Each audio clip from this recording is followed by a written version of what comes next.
Hey, welcome everybody. This is the Cloud Ninja podcast, going over chapter 30 of the leaks today. We're joined by, of course, Ryzen and my co-host Black Uchiha. We don't know where Barbie is today, but most likely he'll be on the next podcast.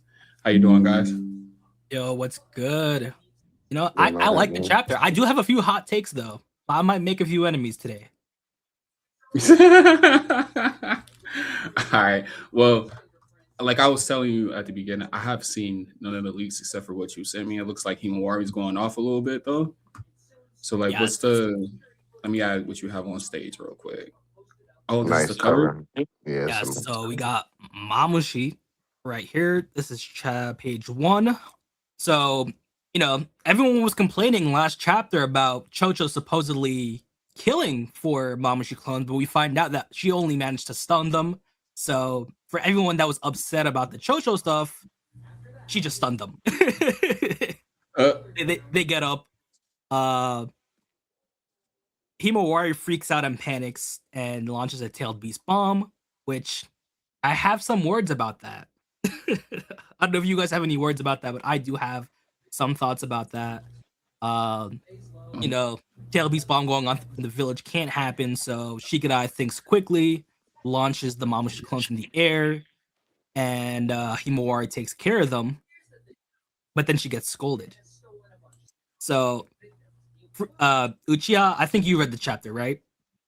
the leaks. I mean, I did. I focused mainly on the Himawari part and the Lord Kobe and Kashin Koji part. I tried to leave everything else anonymous in between. Ooh, so I have a hot take about Himawari, and disclaimer: Himawari is my favorite character, even more so than Boruto. But Right. my hot take is she kind of acting a bit spoiled right now. I mean, we had to deal with those Boruto allegations of him being spoiled for years. I feel like we got to give it to Himawari. She doesn't understand how much power she has right now. She went from AA batteries to a nuclear bomb. She's not really thinking. Double A She's not batteries. really thinking on how to use her powers and the consequences of using her powers. And I saw Yeah, on Twitter people Let's were see. getting mad at Shikadai for berating her, but you gotta remember she's a ninja now. She's 13 years old. She's a year older than Boruto was in part 1. She has to learn these things, and I hope she does. yeah. I think when we first got the sneak peek because it was like Himawari charging up the Bijou bomb, it was just obvious. Like Ikimoto is becoming better at drawing facial expressions, and when he drew that panel, when we got Shikadai and Chocho looking back, it was obvious that they weren't expecting Himawari to pull off what she did. Yeah, And it just goes to show it's like she's the strongest on the team. And at the same time, she's the least inexperienced on the team. And Ikimoto showed all of that with this one panel because it's like, yeah, she has the firepower, but at the same time, as far as like making tactical decisions, someone like Shikadai or Chocho would be better. In the case where you see the freaking civilians in the background, they like, wait, what's going it's just that I think your hot take is right. But I'm looking at it more from a comical standpoint because Himawari is also one of my favorite characters, but I'm looking at it as a comical point of view because it's like it's pretty funny, and also you got to think she's Naruto's child, so it's like she just popped out a Bijou bomb out of nowhere. She was like, oh, she didn't realize off rip like what was wrong with the situation until like letting everything sink. Like, yeah, that was probably a bad idea. But that just goes to show like she has room to grow, room to learn, but at the same time, she's very, very, very inexperienced. dangerous. Yeah, and, yeah, and and no, Yeah. inexperienced. it's Yeah. funny because them Naruto genes are really showing because she might be a prodigy in her own right, but brain wise, I feel like Boruto's more of that technical dude and theory dude because she didn't realize that if Shikada didn't react, she would have wiped out a whole block of the village. She would have killed a couple people Oh just yeah, right off the facts. I bat. mean, Himawari personality wise, it's like what do they have those saying? What's they call you a mama's boy or a A daddy's daddy's little girl, girl? yeah. Yeah, that's basically Boruto and Himawari through and through. Himawari acts just like Naruto, and Boruto is very I can't say because Hinata was kind of I'm careful with my words, but she wasn't the greatest of characters coming up, right? But she grew into her own eventually, and Boruto took a lot of those mature standpoints and view of life from Hinata's side, and I like because Himawari, like we see it in the anime art when her and Kawaki, it's like she's, like you said, Ryzen, prodigy in her own right. But you see the differences where like Boruto's shown throughout the academy, like practically and physically, whereas Himawari, she's shown physically and off of like her adorable smile, like, oh, everybody's practical, like, but they never emphasize her being like practically a genius. It's more so like things just come to her and they Yes. come to her quicker in the heat of the Like moment. So physically she's great, but yeah, mentally she still has to get there. And I think a big part of that reason is look at Naruto. Naruto was a glue eater back in the day. yeah, Dude's a dumbass. But the yeah. difference between A glue Naruto and eater is Himawari, crazy. the difference between Naruto and Himawari, Naruto was a weakling. He knew he had power, but for the most part, that Nine Tails power was inaccessible to him. And the times he did get it, he realized that yeah, my power can hurt people. He grew into his own. He got stronger and realized the worth and the effects his power could have on people. With Himawari, she started out with AA batteries and she immediately swapped to that nuclear bomb. She didn't have the trouble that Naruto had throughout the years. She was Yeah. just gifted this power for better or worse. It's Now like it's her two sides. power. Yeah, it's like two sides of the same coin. Yeah, Like how now you explain for it. better or worse, it's her power, but she doesn't understand the grand scheme of her power. She doesn't understand fully that yeah, she has the power to wipe villages off the map now. She still doesn't have that mindset. She doesn't know the true cost of that power. In her mind, she's just still acting like everything's fine. She has to move past that mentality because if she keeps launching tailed beast bombs like this, she's gonna hurt someone, just like how kind of Naruto initially hurt people when he would rage out. And it's Yeah. kind of like that lesson we had in part one Boruto, when Boruto asked Sasuke, why doesn't Naruto just blow up that tail beast bomb that Momoshiki sent? Sasuke said, yeah, he can easily do that, but if he does that, he's gonna blow up the surrounding area. Naruto learned that lesson through growth. Himawari doesn't have that. She just has that nuclear bomb. And maybe we should be careful when we give a 13-year-old unlimited access to Kurama's power. Yeah, it's like when you when I look at them like coming up, Naruto and Himawari, it's like if you were to give both of them a test and both of them obviously are gonna fail completely. With Naruto, you're gonna look at him, shake your head, slap your forehead. With Himawari, you're gonna just like let's just go get some ice cream. It's okay, Yeah, she's that and kind of that's my stupid. hot take. That's my hot Yeah, take because if we're gonna nitpick Boruto, we have to nitpick Himawari yeah, because she's she's a not the shinobi. brightest, but she's amazing. She's a star, but yeah, she's not the brightest. Yes, but like I feel like Shikadai was valid. She's a ninja now. We can't be babying her. She's not a kid anymore. Nah, facts. Boruto learned those lessons at 12. Naruto, it took him a while, but still, he learned those lessons. Now it's Himawari's turn. She has to learn those lessons. She has to stop being kind of that brat. Even though she's nice, she's not the stereotypical brat. In her own way, she's still spoiled.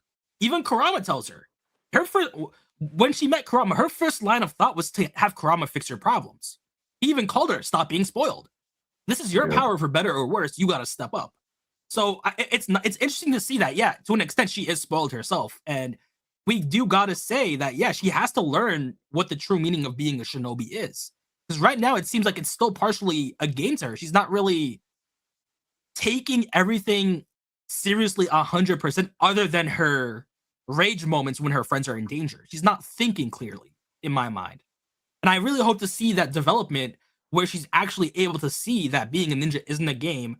All her actions have consequences, and realizing the amount of power she actually holds in herself, because she's at a higher ceiling than Naruto, and that's good, but also dangerous if she doesn't fully comprehend how much power she has. Yeah. Yeah. I can't wait to see the officials, especially the dialect, but the officials and all of the panels for when everything goes down. It's like, I mean, you can tell a little bit more like coordination is going to be needed between the team if Himawari is going to be actively on missions. Like if she had prior knowledge of, let's say, the accessible jutsus for both Shikadai and Chocho, she could have been like, quick, Shikadai, can you get them all Yeah. in one place or something like that? And then been like, watch out. But she was like, hey, yo, turn around. And then they was like, oh, she just upped the blick on everybody. She's like, whoa, what are you doing, gang? And know? like Shikadai does rightfully. How do you go for your game? No, I was just going to say, I think in the essence of things, she should be cut some type of slack, because Oh when yeah. Naruto having Kurama, the village knew Naruto had the Kurama, and they placed somebody that can oversee Naruto so he can control Kurama's power, or if he got out of control, they can put him back in place. Himawari doesn't have anybody of that caliber to really help her with Kurama's power, besides Kurama himself, of course. Like, she's collaborating with Kurama. Kurama's more cooperative than he was with Naruto, but at the same Yeah. time, you know, she doesn't have that sensei type person that to oversee her to say, hey, this is what you're supposed to do in this type of moment. You know what I'm saying? Like, she is just doing what she thinks is right, going after the target and trying to eliminate it. So I really don't Yeah. see nothing wrong with what she did. Like, I wouldn't say that she's like slow or anything. Like, she's not a like what as Rises would say, a glue eater like Naruto. Do what she's supposed to do with, and she knows she has the power to do it. So why not pull out She's her one of those. Better strongest luck move next to time. It's destroy okay. her You got enemy? it next time, Himawari. It really hurts me to Yeah. call out Himawari because she's my favorite character. But I have to be, I'm kind of in the opposite spectrum because we gave 12-year-old Boruto so much shit, like a lot of people did. I feel like it's only right that we hold Himawari to the same standard. Unlike Naruto, she's fully conscious of her actions when she's using Nine Tails power at this time. She Mhm. just panicked. And like it or not, she's a ninja. Even with the inexperienced stuff and everything, she is a full-fledged ninja. Naruto is being called out by Jiraiya on his dumb stuff. Boruto was called out on his dumb stuff.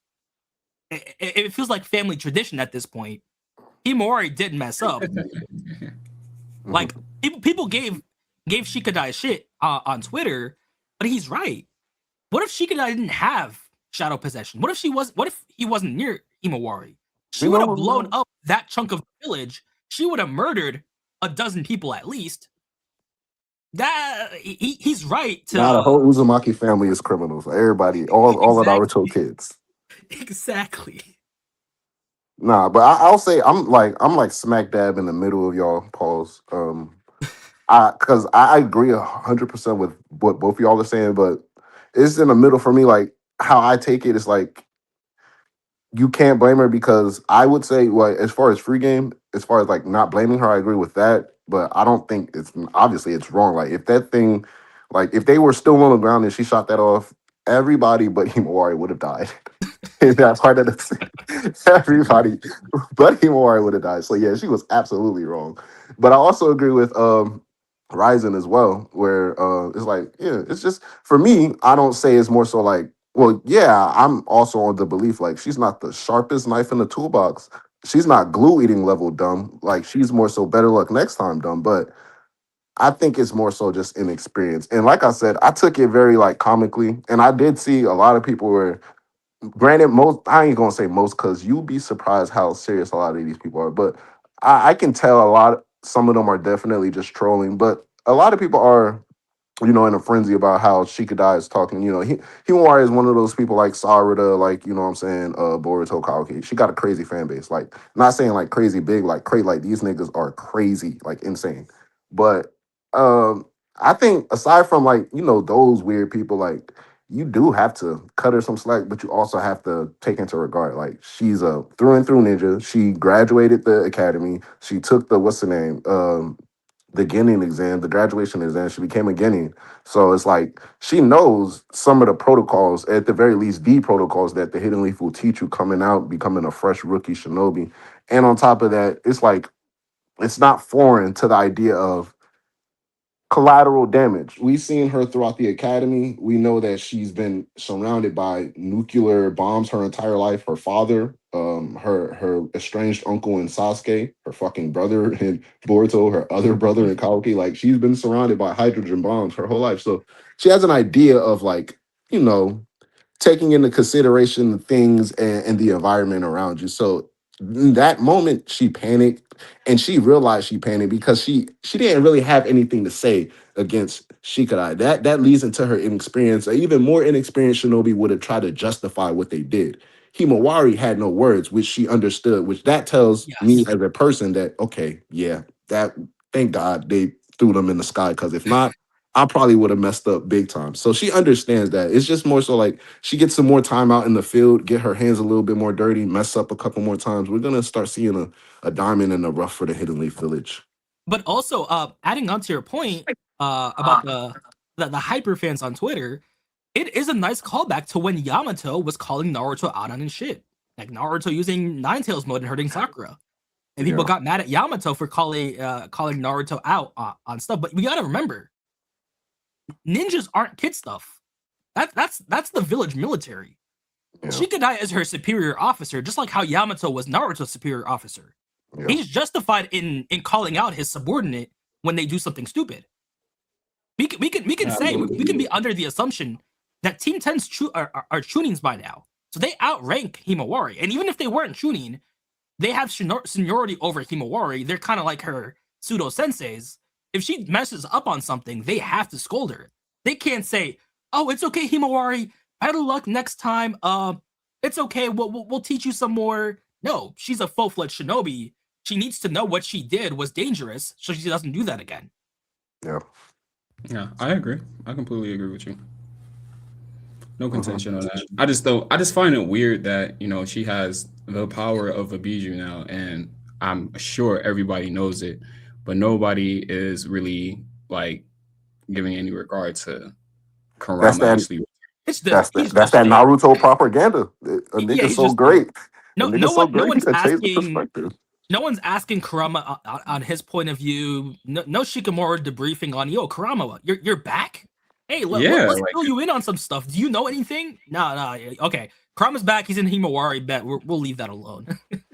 I agree. But also, it's like, when you think about it, though, Kurama was not rocking with niggas, bro. He was not talking. He only talked out of the entire time. Like, even if Kurama wasn't really rocking with nobody, which I mean, to be fair, the village rocks with him now. They have that Kurama merch. They rock with him. Has to get that Kurama shirt somewhere. But you think about it, the only time canonically within the story, both manga and anime, Kurama ever talked to anybody aside from Naruto was when the Gokage just asked him to keep an eye on Kawaki. It's 20 plus years of peace. That's the only conversation he had with other humans. Like, yeah, I keep an eye on Kawaki. You know what I'm saying? Like, he don't rock with these niggas, bro. They don't got no time to talk.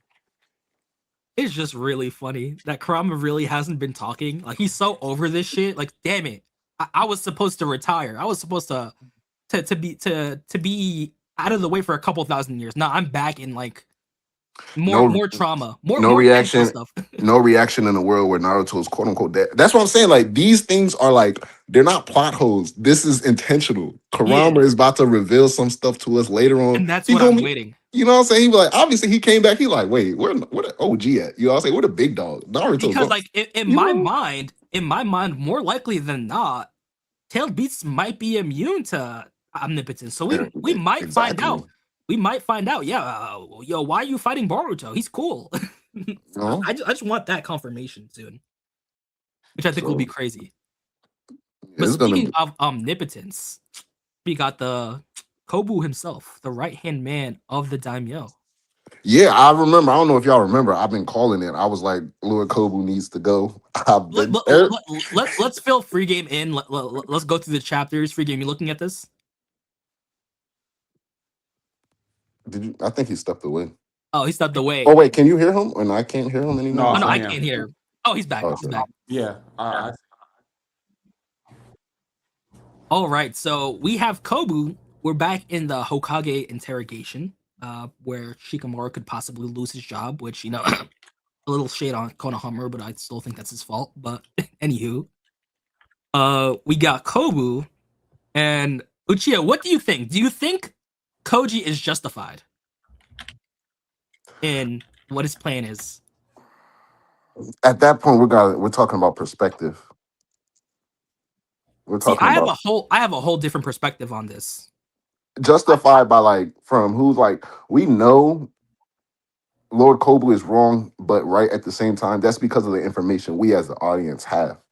But operating under the consensus strictly that Lord Kobu has, is like he's doing everything to protect the safety and integrity of the village and prevent any incoming spies. Now, it's ignorant as it may seem, just trust the professionals to do their job in the middle of an event. The only thing I disagree with is like interrogating Shikamaru, suspecting him, all that. Yeah, omnipotence. Only thing I disagree with is like they literally said, bro, we under attack. We can't guarantee your safety. He's like, I don't care, bro. Bro, what are you talking about? Like, what are you talking about? So if you do die, now it's your fault. So if Koji manages to pull this off, he's justified, 100%. See, I'm in a different line of thinking. I think if Kobu dies, whether he dies because of Mamushi or just some other reason, because I don't fully think he's gonna die, I put that blame squarely on Kawaki. Is that what's the name? I think there's Yeah, I think it's free games. What's the name? What's this called? It's crazy. I don't. This is not coming to me. The fire thing. fire Go alert. ahead. What were you saying though? It was my smoke detector. My bad. Yeah, I almost said a smoke detector. The stereotype, bro. Living up to the stereotype, bro. Come on, free game. Nah, the stereotype is if you beeping. My shit just went off because it thought it was the house was burning Oh down. my goodness. But No, you go know, ahead. I feel like objectively, if Kobu dies, regardless of Koji's thought process, I put that blame squarely on Kawaki because we're only in this situation on Kawaki. Kobu, good or bad, right now we don't know. All we know is he's the right hand man of the daimyo. So Yeah. in reality, he's just doing his job. Who messed up the village politics? It was Kawaki by framing Boruto. The reason why I don't blame Ada is because the politics shit has nothing to do with omnipotence. Kawaki willingly framed Boruto for Naruto's murder. Kobu's operating under the assumption that they're helping a traitor, that they won't bring a Kage killer to justice. So I can't really blame Kobu on anything because they pay the village money. They pay the village to do their job. They're not doing their job in his eyes, and that's Kawaki's fault.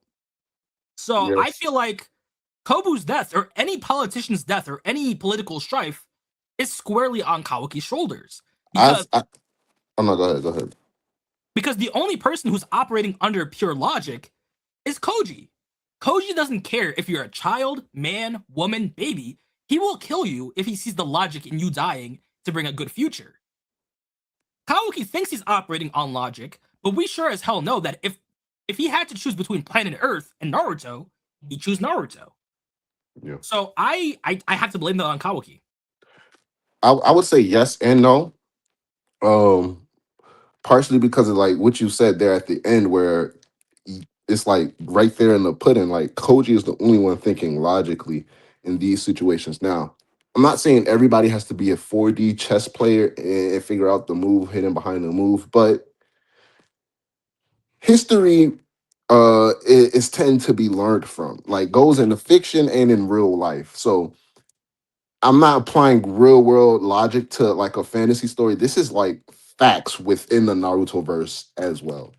History repeats itself, and those within the culture learn from the mistakes of the past. Kobu knows he is assistant to the daimyo of the strongest ninja village in the world because they house the two strongest ninjas in the world, being in Naruto Sasuke. And now, within the last few years, coming into his own, both of Naruto's sons, quote unquote, being overtaken, overran by gods.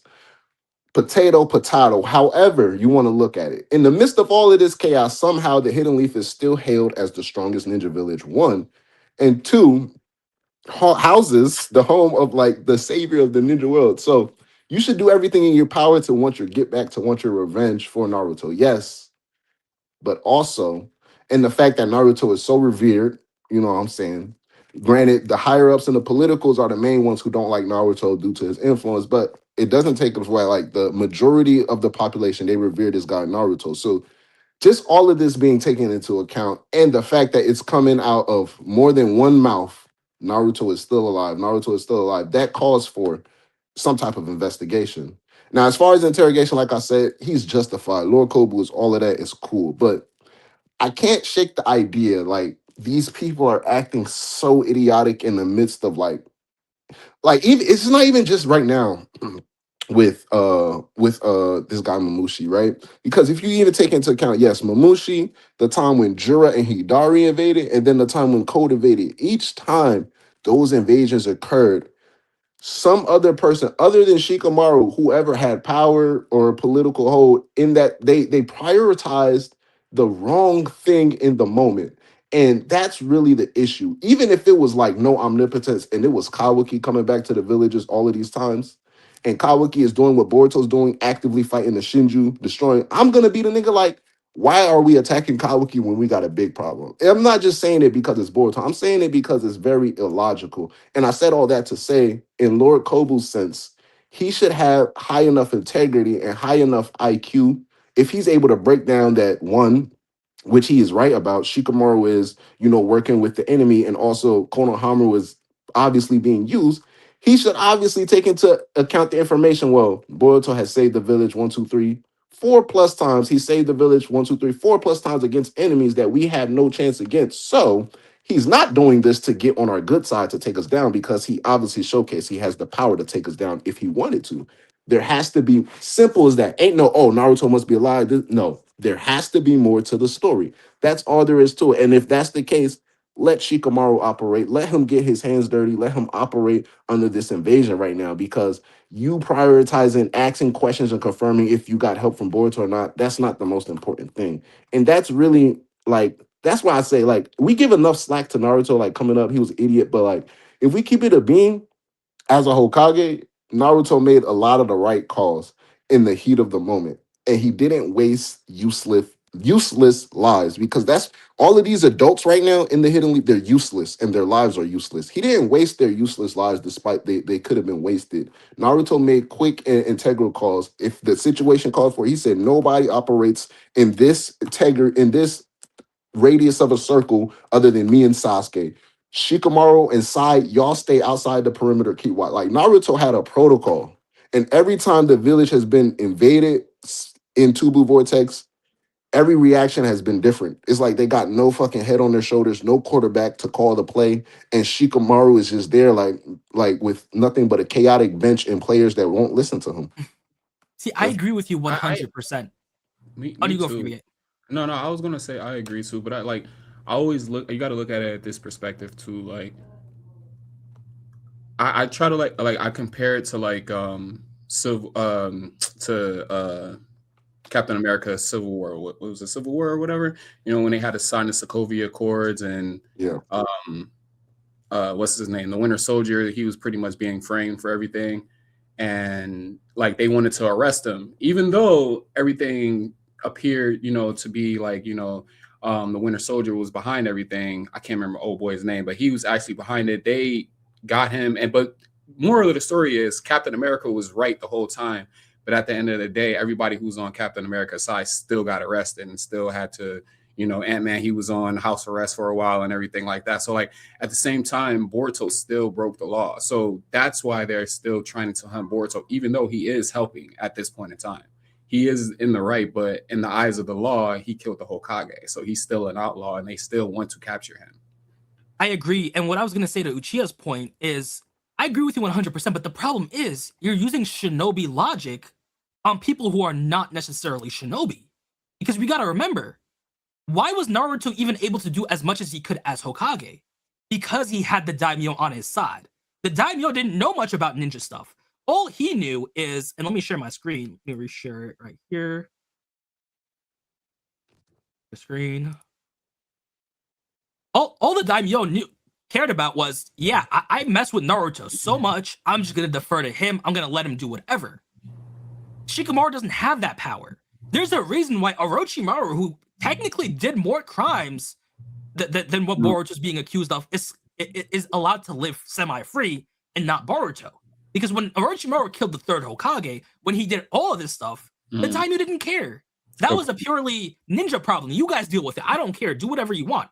In the case of Naruto, this is the daimyo personally wanting his head on a pike. He even says, one measly rogue ninja.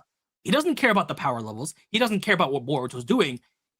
All he cares about is he signs the checkbooks. He's paying them money. He wants them to do this, or else they're not getting money. And I feel like that's what people are forgetting. People keep saying, why are these ninjas listening to these people who don't have powers? there must be something more. At the end of the day, it's just money. That's it. That's literally it. There's no. I was about to say, we talked about this last pod. Me and Free Game did about the political. Is that what you pulling up? Yeah, the political status. Like Shinobi, basically, they came into their own and they understood that they could basically take over the ninja world if they wanted to. They could overrun and become basically the daimyos if they wanted to. However, the practicality of the ninja world only thrives under war times. And if you're gonna fight for peace, that means during peace times, jobs and valuable work like farming, agriculture, engineering, technology, those things are going to be considered essential. So Shinobi purposefully implemented themselves in society in a position where they would be needed as a military force that can still even operate under peace times. Yes. So I agree with you in that whole entire point, Ryzen. But the reason why I'm not going to cut him any slack, regardless of the great points that you made, is because one, well, the daimyo himself, he has a personal guard. Whether you want to go back to like the Shinobi Guardian 12 back with Asuma days, or whether it's just typical warriors, because we know there's like samurais, rogues, and mercenaries in the Naruto world. They have personal guards. They're surrounded by fighters. They're surrounded by people, who thrive in the warrior or fighting culture in the Naruto verse. Let's just call it like that. But even with that being said and that being understood, them themselves are not ninjas, yet they can't apply their logic, same as ninjas can't apply their logic onto, like, it's like a double-edged sword. You can't apply my logic onto your world, and you can't apply your logic onto my world, and I can't apply my logic onto your world. So if someone from this other world is telling you there's more to the puzzle than what meets the eye, I'm not going to override them just because I have the power and say so, right? Understanding just 15, 20 years ago, nigga, a giant eyeball popped up on the moon. You feel me? And we was all dreaming in cocoons. So yeah, it's some shit that operate outside of my worldview, and I can't fathom things. So if you're an expert in this force, regardless of how powerful you are, which is true, yes. If you're telling me that there's more than meets the eye, regardless of how bad I want this, if I'm going to look at myself as a great leader, not just someone who's out for revenge, I have no choice but to defer to the possibility that there actually might be more to meet the eye. Nobody other than Sarada, you know what I'm saying, has said, hey, let's let Boruto walk scot-free. Everybody has been saying, can we just hear the man talk? Like, that's all everybody said. Like, let's just hear what he has to say. And nobody will. That's illogical. And as a political leader, you can't be that immature. You have to have the willingness to make that sacrifice if you're wrong, but also understanding, these type of decisions are hard, and you're gonna have to come to these type of decisions. But you also have to think about the future. You have to take into account the threats that they're facing, all of these things. I agree, but the problem becomes it's literally just like in real life politics. You got shareholders, you got stockholders, you got merchants, you got politicians. They don't notice a problem until it's too late. Right now, for the most part, the divine traits haven't really been seen as a world-ending problem. They've just heard about it, but nothing's changed. The Land of Fire itself is still operating as normal. We also remember that they have soldiers that are not in Konoha. So in their mind, Konoha's not even doing their job of capturing a rogue ninja. Why should they spend this money on them if they can't even do simple jobs? So it becomes a human thing, a hubris thing, an ego thing. So where, yeah, I'm not going to listen to you because you can't even do this job that I'm paying you for. And it becomes that. And like, that's the problem. That's why they don't go after the daimyo. That's why they don't go after the politicians, because it almost never works. It only works in small bursts. They even talk about it here. In fact, the old village of Konoha, which was impoverished and merely depleted their child soldiers, demonstrated something too appalling to call superhuman livelihood. So it takes a lot of manpower to get a ninja village up and running and sustain it. That costs a ton of money. Naruto had it under control. Even though the budget was shrinking, it wasn't shrinking to the point where the village couldn't sustain itself. It was just, okay, yeah, you don't need the fancy mechanical lock, but I'm still going to pay you to keep this ninja village going. Now the daimyo is just blinded by hatred. His ride or die is gone. So you have the daimyo, a civilian who has all this political power. He's just seeing his guys not doing their job. So in his mind, it's as simple as can be. Shikamaru isn't doing his job. He hasn't gotten justice for Naruto. Where is Naruto? I don't care if I heard he's alive. Where is he? The elders asked Boruto, where are they? Boruto says, all you gotta know is they're safe. Okay, there's so many questions, and that just goes back to Kawaki. Kawaki's thinking in black and white. He didn't know that what he would do would practically destabilize all these continents, because at the end of the day, money talks. It's not black and white. Money talks. The world moves around in money. Even if you're a superhuman being, you still gotta eat. That's one of the main reasons why people don't go after the daimyo too much. Yeah. That's why Madara and Hashirama went to the land of fire daimyo, negotiated for land instead of just conquering every single piece of land, because that doesn't work for the most part. My thing is though, because I agree with you. However, let's say back then, right? Let's take these same situations and just apply different names, right? Let's just apply different names. Because I agree with what you're saying. And first of all, yeah, you already know how I feel. Like, I'm trying to stay away from mentioning too much about Kawaki, because I could turn this into a whole, like, why Kawaki is the blame for like, the reason why Himawari got a scratch on her arm right now is Kawaki's fault. I could do all of that. But, like, realistically, though, it's like, I like what you said when you mentioned something about like the Shinju and the threat. And I also had a hot take about Sai's dialogue when he's talking to Lord Koba about that. But all of this under the same umbrella, right? Let's just apply different names in the same scenario, right? Let's say back then, you got whatever Hokage, whatever is there, right? Let's just say all of a sudden, this nigga Madara came back to the village. Boom. You know what I'm saying? And he did whatever he did. He helped the village under like 3 different separate attacks, but every time he gets away, do you believe with their whole heart the daimyo or whoever, the same niggas who was like, fuck it, I know we've been fighting for the last 100 years, but hey, this nigga Madara back, let's just be friends and team up. Do you think if they was like, oh, they would have been like, bro, why haven't you catch this measly ninja in Madara Uchiha? You know what I'm saying? You think there would have been no form attempts of allegiances and alliances, like the hidden sand and the hidden leaf damn near allied just to take down Orochimaru. So if this nigga Madara came back, that would have stopped all hearts and minds, right? Not saying that to say this in the same situation. Granted, however you want to believe it, the fact still remains. If you believe in your heart of hearts, this guy Boruto killed the ninja of ninjas, being in Naruto Uzumaki, and then he came back to the village and stopped the guy that had all 5 great ninja villages on their toes, being in code, and then proceeded to take down 2 of the divine tree Shinju beings. And I got to get back to that part, but all of these things, like as Lord Kobu, I'm not gonna question my strongest forces right now, resources. I'm not gonna. First of all, the last thing I'm gonna think about is cutting your budget short, and I'm not gonna question like, first of all, why haven't you caught this ninja? Because obviously, if y'all can't catch him, I damn sure don't got nothing in my backyard that could catch this nigga Boruto.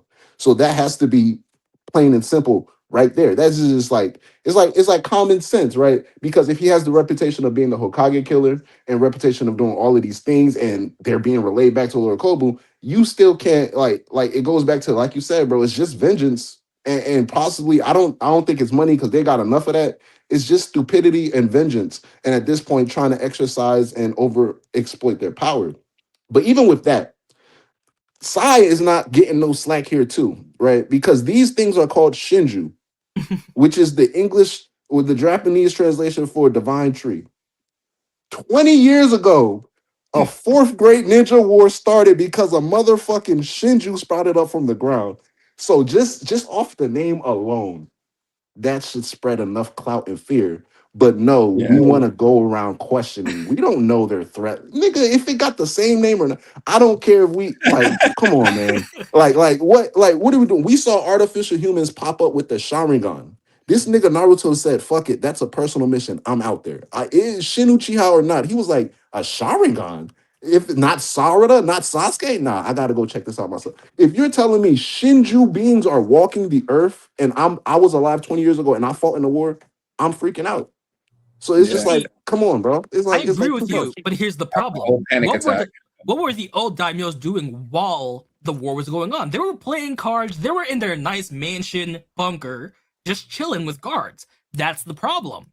Until Zetsu popped up and scared their ass shitless. But wait, hold on, for real? This really happened?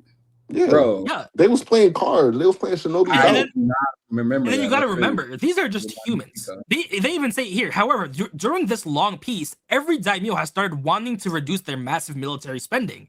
This is only natural, as they are in the business of collecting taxes from their citizens and then redistributing. It comes back to money. And like you said before, it is vengeance. The old daimyo wouldn't have cared because he's not that person. This daimyo loves Naruto. Naruto's son, quote unquote, Kawaki Uzumaki, saved his son, the next daimyo. It becomes a vengeance issue. For example, I'm sure we've all seen people defend Kawaki and say, "Oh, he hasn't committed that many crimes compared to Sasuke, so he shouldn't be punished." Right? We can agree on that, right? But the thing is, at the end of the day, life isn't fair. Sasuke and Orochimaru, their sentences were commuted for specific reasons. It would be like saying, okay, Mizuki didn't commit that many crimes compared to Orochimaru. Why should Mizuki be in prison? Why should every 2-bit ninja be in prison when they committed less crimes than Orochimaru? Because life isn't fair. That's literally it. Sasuke should have been imprisoned. Yeah, sure. We even have it on record with Kakashi saying, yeah, you were in prisons because of these circumstances, you were pardoned. Same thing with Orochimaru. In Boruto's case, even if he did commit the crimes he's being accused of, killing the Hokage, he killed one dude. Orochimaru killed the third Hokage. He killed the Kazekage. He killed tons of children, dudes, shinobi, committed espionage, took over whole countries. He got commuted for one reason. The daimyo doesn't really care. That's up to the ninjas. The ninjas said, you know what? We need Orochimaru. We need his research. We would rather have him somewhere where we can watch him instead of trying to kill him. And he's not going to let himself be killed. So we might as well just give him that leeway. In this case, the daimyo is fully invested. He's not sitting in the back. He's not letting Naruto take care of everything. Shikamaru just doesn't have that clout. Like I said, they're just regular people. Their main thing is taxes. Their main thing is money. Same thing happened with the Sand Village back in the day where they got their budget cuts. And they even say right here, that's right. Daimyo do not consider the perpetual existence of shinobi to be necessary. The cases of Otsutsuki Kage and then Momoshiki were sufficient to remind the daimyo of the importance of shinobi. Then they talk about the current land of the currently fired daimyo, but even his own political power is not rock solid either. There's just so many politics in this, so many bureaucrats, so much bureaucracy in this that in their minds they have to worry about their costs, their money, their ruling, and not some like vague threat that they don't even know yet, that you can't even give me concrete proof. Like imagine if the daimyo pardoned Boruto. If he doesn't have solid proof, his whole political power is in danger. The villagers will be in riots, the other countries will be in riots, and you'll have all this political strife that Boruto himself wanted to avoid by saying, yeah, the village is operating okay right now. I'm not gonna risk any civil strife. So it becomes a situation where there's just so many things going on in the background that we can't really fault them, because in their minds, they're doing what's right, and realistically, it is right. They were just put on a wild goose chase by Kawaki's actions of framing Boruto. So it's really of a gray area, because Kobu necessarily didn't do anything wrong. He's just given bad info and intel on what's been going on. I agree. My thing is just like, bro, like interrogate a nigga at 6 o'clock. Like right now we getting attacked. That's all. Like, can you just wait like 2 more hours? Like arrest me, do whatever, bro. But right now, at the very least, we both hate this nigga. Like, let's fight that nigga. You know? Like, come on, man. The enemy of my even enemy. Think about it this way. Think about it this way. The shinobi saw Boruto helping them, and they still tried to capture him. I don't know if Free Game saw this, but in one of the pages, they tried to capture Boruto, and yeah, they didn't care. They didn't care if he was fighting divine trees. They saw enemy number one. They're gonna put him in. They're gonna take him in. That's basically it.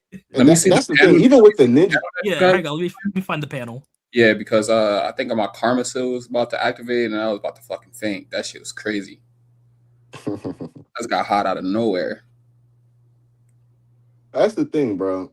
The ninjas, even in the village, bro, it's like How many times this nigga It's the Boruto cycle need of to? hatred. That's the thing. The cycle of hatred has started again because everyone just adored Naruto so much. Kawaki just basically brought back the cycle of hatred to where, yeah, we can't forgive this. We could forgive the third Hokage's death because no one likes Hiruzen. I'm sorry to all you Hiruzen fans, but they let Orochimaru walk free, but they drew the line at Naruto. Like he's just Understandable. You got to spin the block for Naruto when it comes to Naruto. so And I'm trying my best to not allow my arguments showcase the fact that I know Naruto's alive. But from the best point of view, and you understanding and probably under the belief, yeah, this dude probably killed Naruto. This dude killed Naruto. Probably because now it's been a point where like it's been brought up multiple times. Well, Naruto's still alive, and they're just like counting it as like a false and baseless claim, which I would probably most likely do against the trade. I'm like, nigga, why you just trying to lie? Yet the proof is in the pudding, man. You done escaped our grass 4 times. that tells me, well, shit, we can't catch you. see the problem Go back, is Ryzen. I What? was trying to read it, but it's like okay. the words are super tiny. Okay, thank you. Then tell me when to go down. See, the problem is Yeah, you can go the down. question to try and believe Boruto, you have to doubt Kawaki. Who is Kawaki in their minds? Kawaki Uzumaki, the guy who saved the village multiple times. Why would we doubt him? Now, if, for example, if Jura straight up came and said, yeah, where is Naruto Uzumaki? He's alive, then they'd start questioning things. Why is this enemy trying to fight Naruto? He has no reason to lie to us if that's his target. If they saw Amado's computer of Kawaki basically admitting that Boruto's alive, that Naruto's alive to Jura, that's a different story. But right now, there's just no sufficient proof to help Boruto.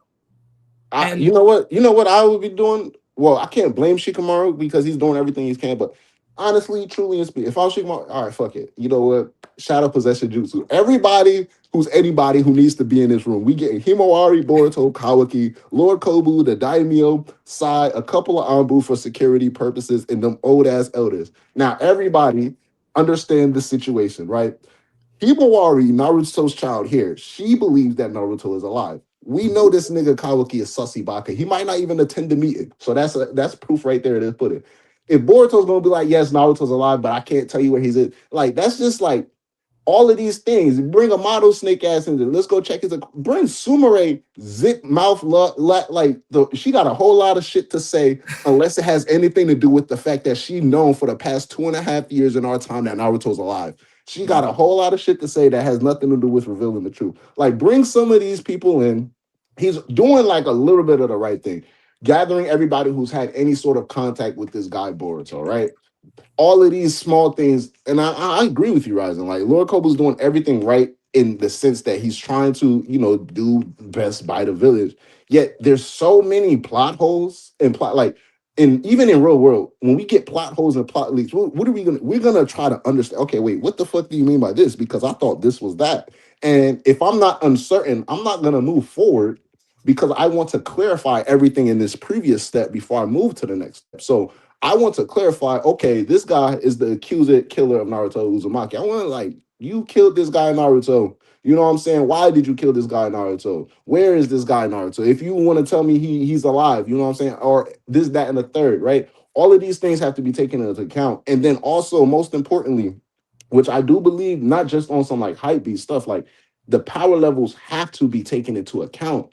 It has to be because it's extremely important and telling for Boruto, someone who is acknowledged by multiple figures throughout the village to be extremely, extremely powerful.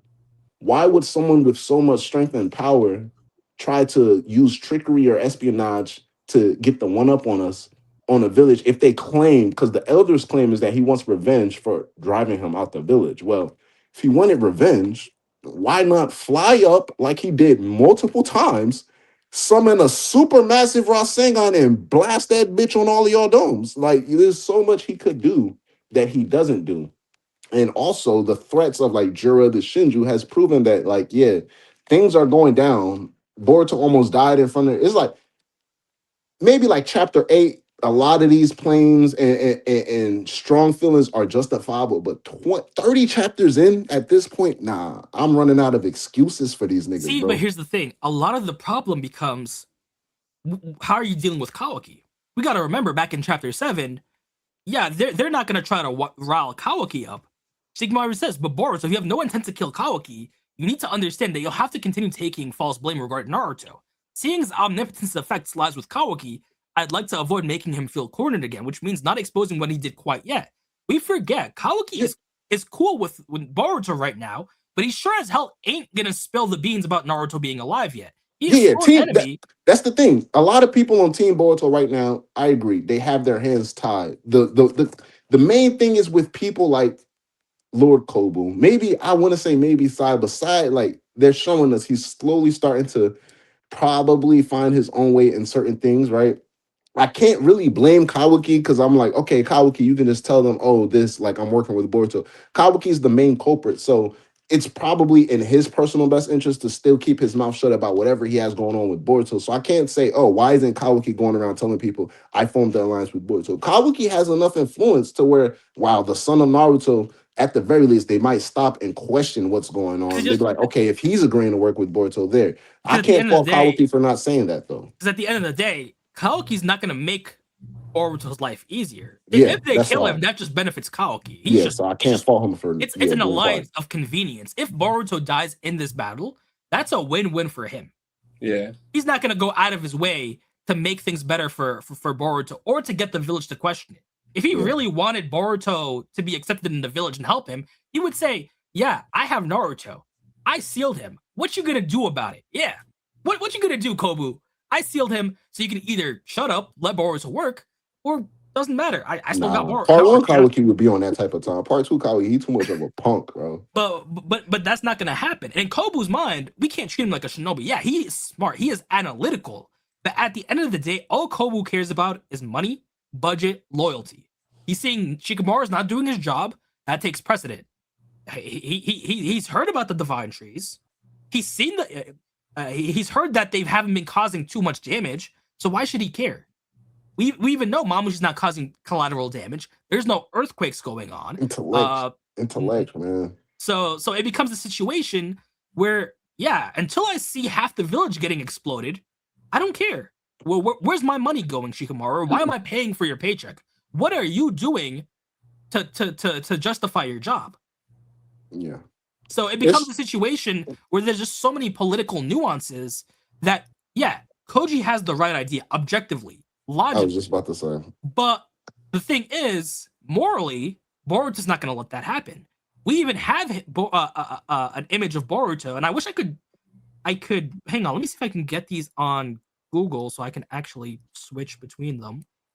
While you do that, do you guys think it's kind of like a plot hole with this omnipotence thing? It says, like, you know, the lie about Kawaki every time somebody figures it out, or if they're told that it will rewrite their memory, so they'll go back to thinking that, you know, Kawaki's Boruto and Boruto killed the Hokage.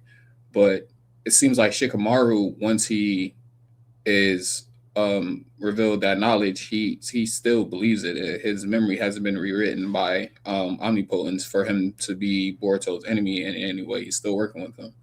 So I wouldn't say it's like a plot hole like that. It's more so like at this point, like I said, like earlier when I was mentioning to Ryzen, 30 chapters in, it's a whole different perspective than like 8 chapters in, because now they have many different experiences to rely on their memories that don't have to relate to, you know, omnipotence. They could just think back, oh, well, he saved the village versus Code. Oh, he saved Sarada. He saved Himawari.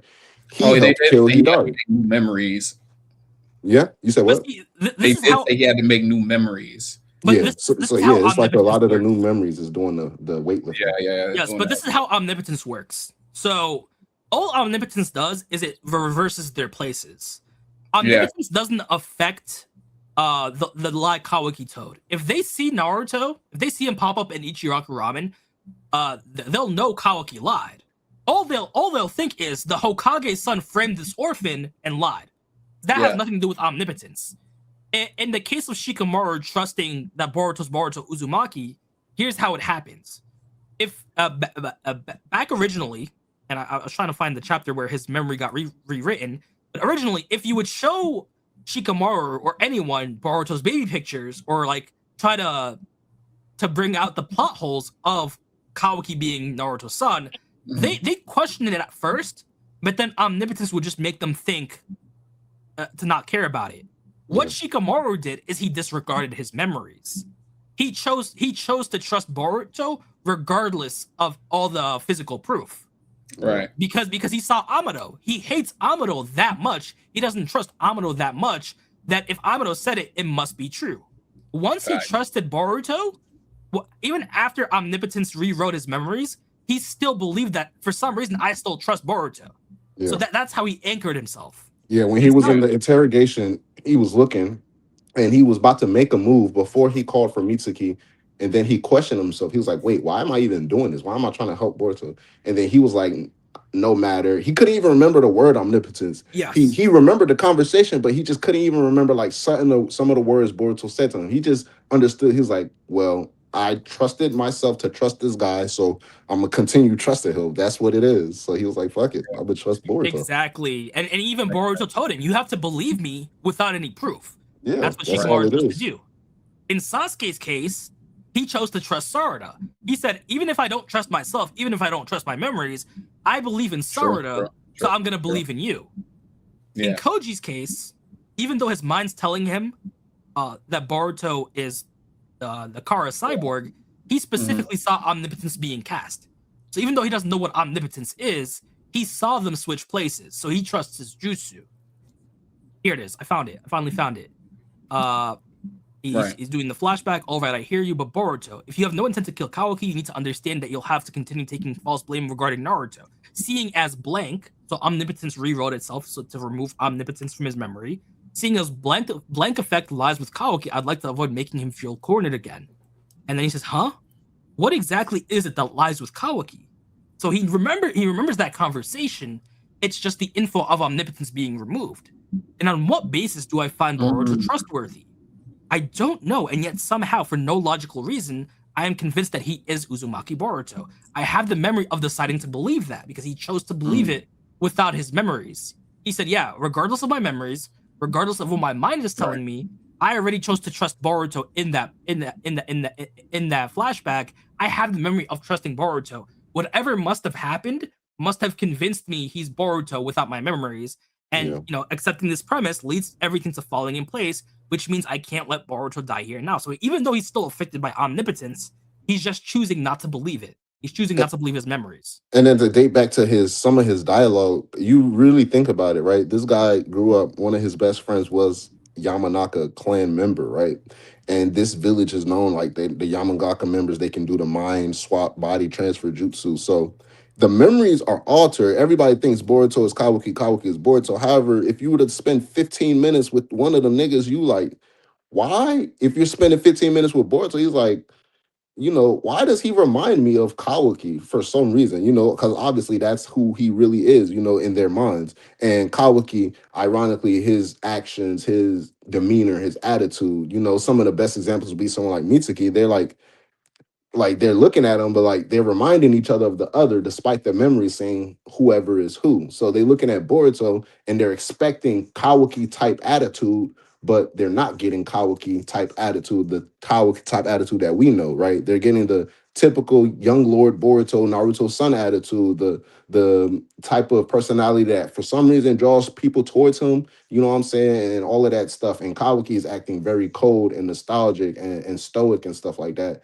So a lot of these things could just happen from like just interactions, just talking to them. It's like, well, that doesn't match with my memory at all. And then also think about it this way. In Amado's case, if we trust him on face value, he thought about it logically. He's the only one that can make those cybernetics. He saw them in Kawaki, and he said, only logically, my memory must have been altered because there's no way in hell someone like Katasuke can do that same tech. That's the Amado original. But I mean, even Boruto, like even if they like rely on their old memories of Boruto, Boruto came back a whole totally different person than he was in part one. He's more like Kawaki, honestly. Yeah, at the face value. But if like that's why I said the best example will be someone like Mitsuki, because right at the start it's like they're just boxing. Boruto's not really using many words, but just a couple of sentences with the guy, Mitsuki's eyes lit up. He's like, nah. That's the son I've been seeking. That's him, gang. It didn't take that many words, but it's just more so like maybe it goes back to Naruto though, like part one Naruto when Naruto was talking to Sasuke, he was like, basically they talk through their fists and stuff like that, like through the I can't remember like how he worded specifically. Like strong shinobis talk Yeah, with like their fists. boss. That's Like what they, definitely yeah, and like they can feel what the other is thinking, and strong bonds, chakra connects all things. Exactly. And even Shikamaru, think about it this way: when he thought about it logically and disregarded his memories, things made sense. Even though his mind was telling him, yeah, that doesn't matter. Once he stepped out and realized that his memories could be altered, things made sense in his mind. He says in fact, it didn't even occur to me until Amado brought it up that my own memories might be fabricated. But things started falling into place. Things make sense when you flip your positions in Kawaki. Like, objectively, they do, even though he doesn't believe it. Emotionally, he doesn't believe it, but things do make sense. And it has to be objectively because of the behavior and attitude that's Kawaki is showcasing. So it has to. But I even say, like, because think back free game, and like, I don't know if you remember part 1 Naruto, when one of the sound ninja was trying to disguise themselves as I think Sasuke or something like that. Naruto. Or Naruto, yeah. And then they spotted was it Sasuke who spotted the difference, or Sakura? It was one of them. So I think it was twice. One of them tried to do Naruto and they messed with the transformation jutsu. Like they got certain details wrong. And then in Orochimaru's case, Orochimaru perfectly transformed into Naruto, but he got the password right. Naruto's a dumbass. He's a gluter. He's not going to get the password right. Yeah, that's what it was. He got the password right.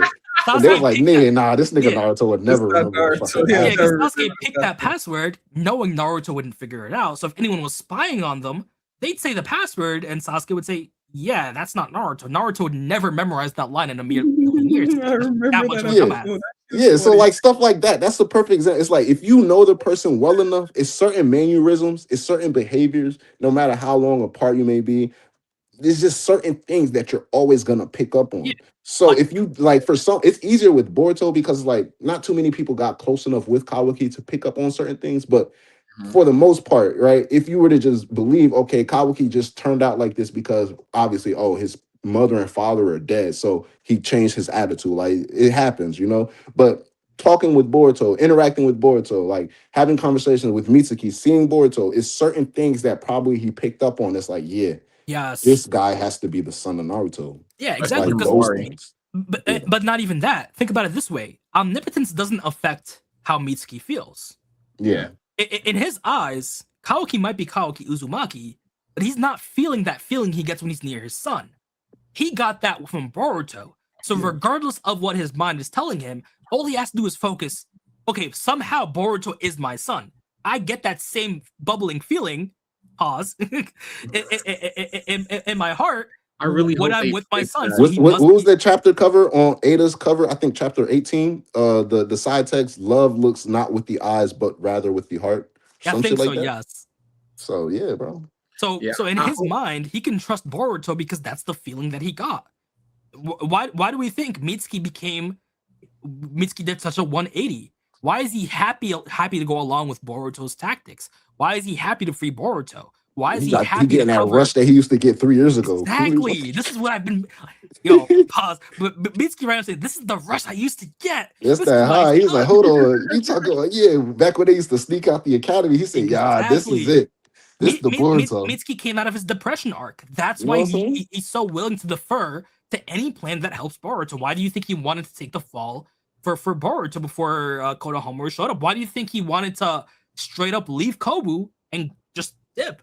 Because if you think about it, in the last 3 years, like all Mitsuki's life, for as long as he known this nigga Boruto, as long as they've been ninjas together, for some reason, it's always gonna end up into some type of crazy ass mission with this nigga Boruto. Exactly. And he ain't been on no crazy missions, but the minute Boruto pops up in the village, all of a sudden he's breaking in fugitives, he's traveling to the sand. He's like, this gotta be Boruto. This is back to the good old days when we committed crimes. He said, this gotta be Boruto, man. It gots to be. But also, Uchiha, think about it this way.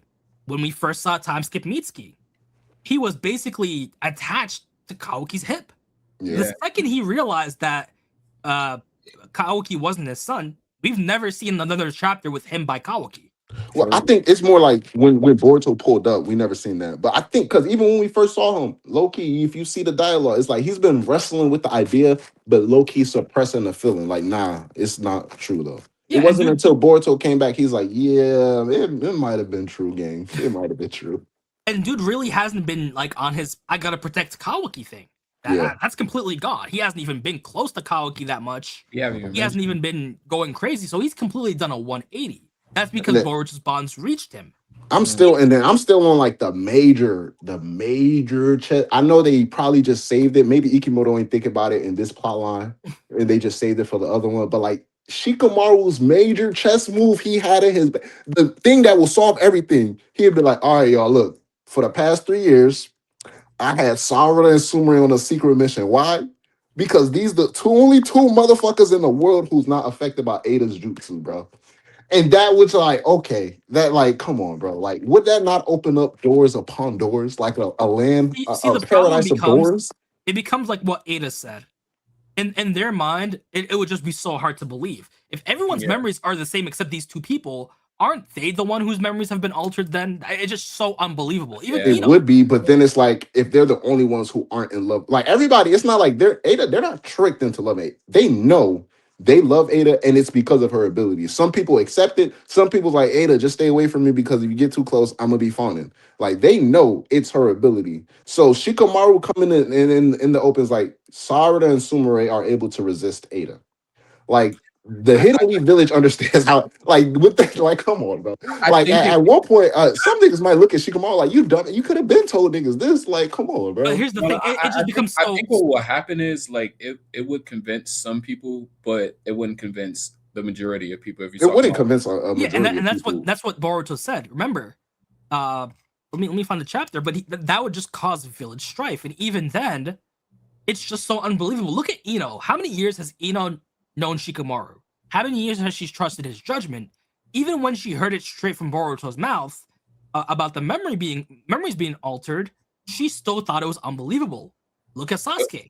I mean, you gotta think about it in like IRL too. Like, think about it if somebody came to you and told you something that you know clearly and you've been remembering, you think your whole life and stuff like that, that your memory is absolutely wrong. Like, also, we're in a world with genjutsu where they know mind can. Well, yeah, that's absolutely true too. Yeah, that's true. But they don't get they haven't seen a like at least the civilians seen a genjutsu on that scale though. But as far as Shikamaru's case though, like I'm always like the whole Naruto thing, like all those complexities can be saved for like a whole nother day.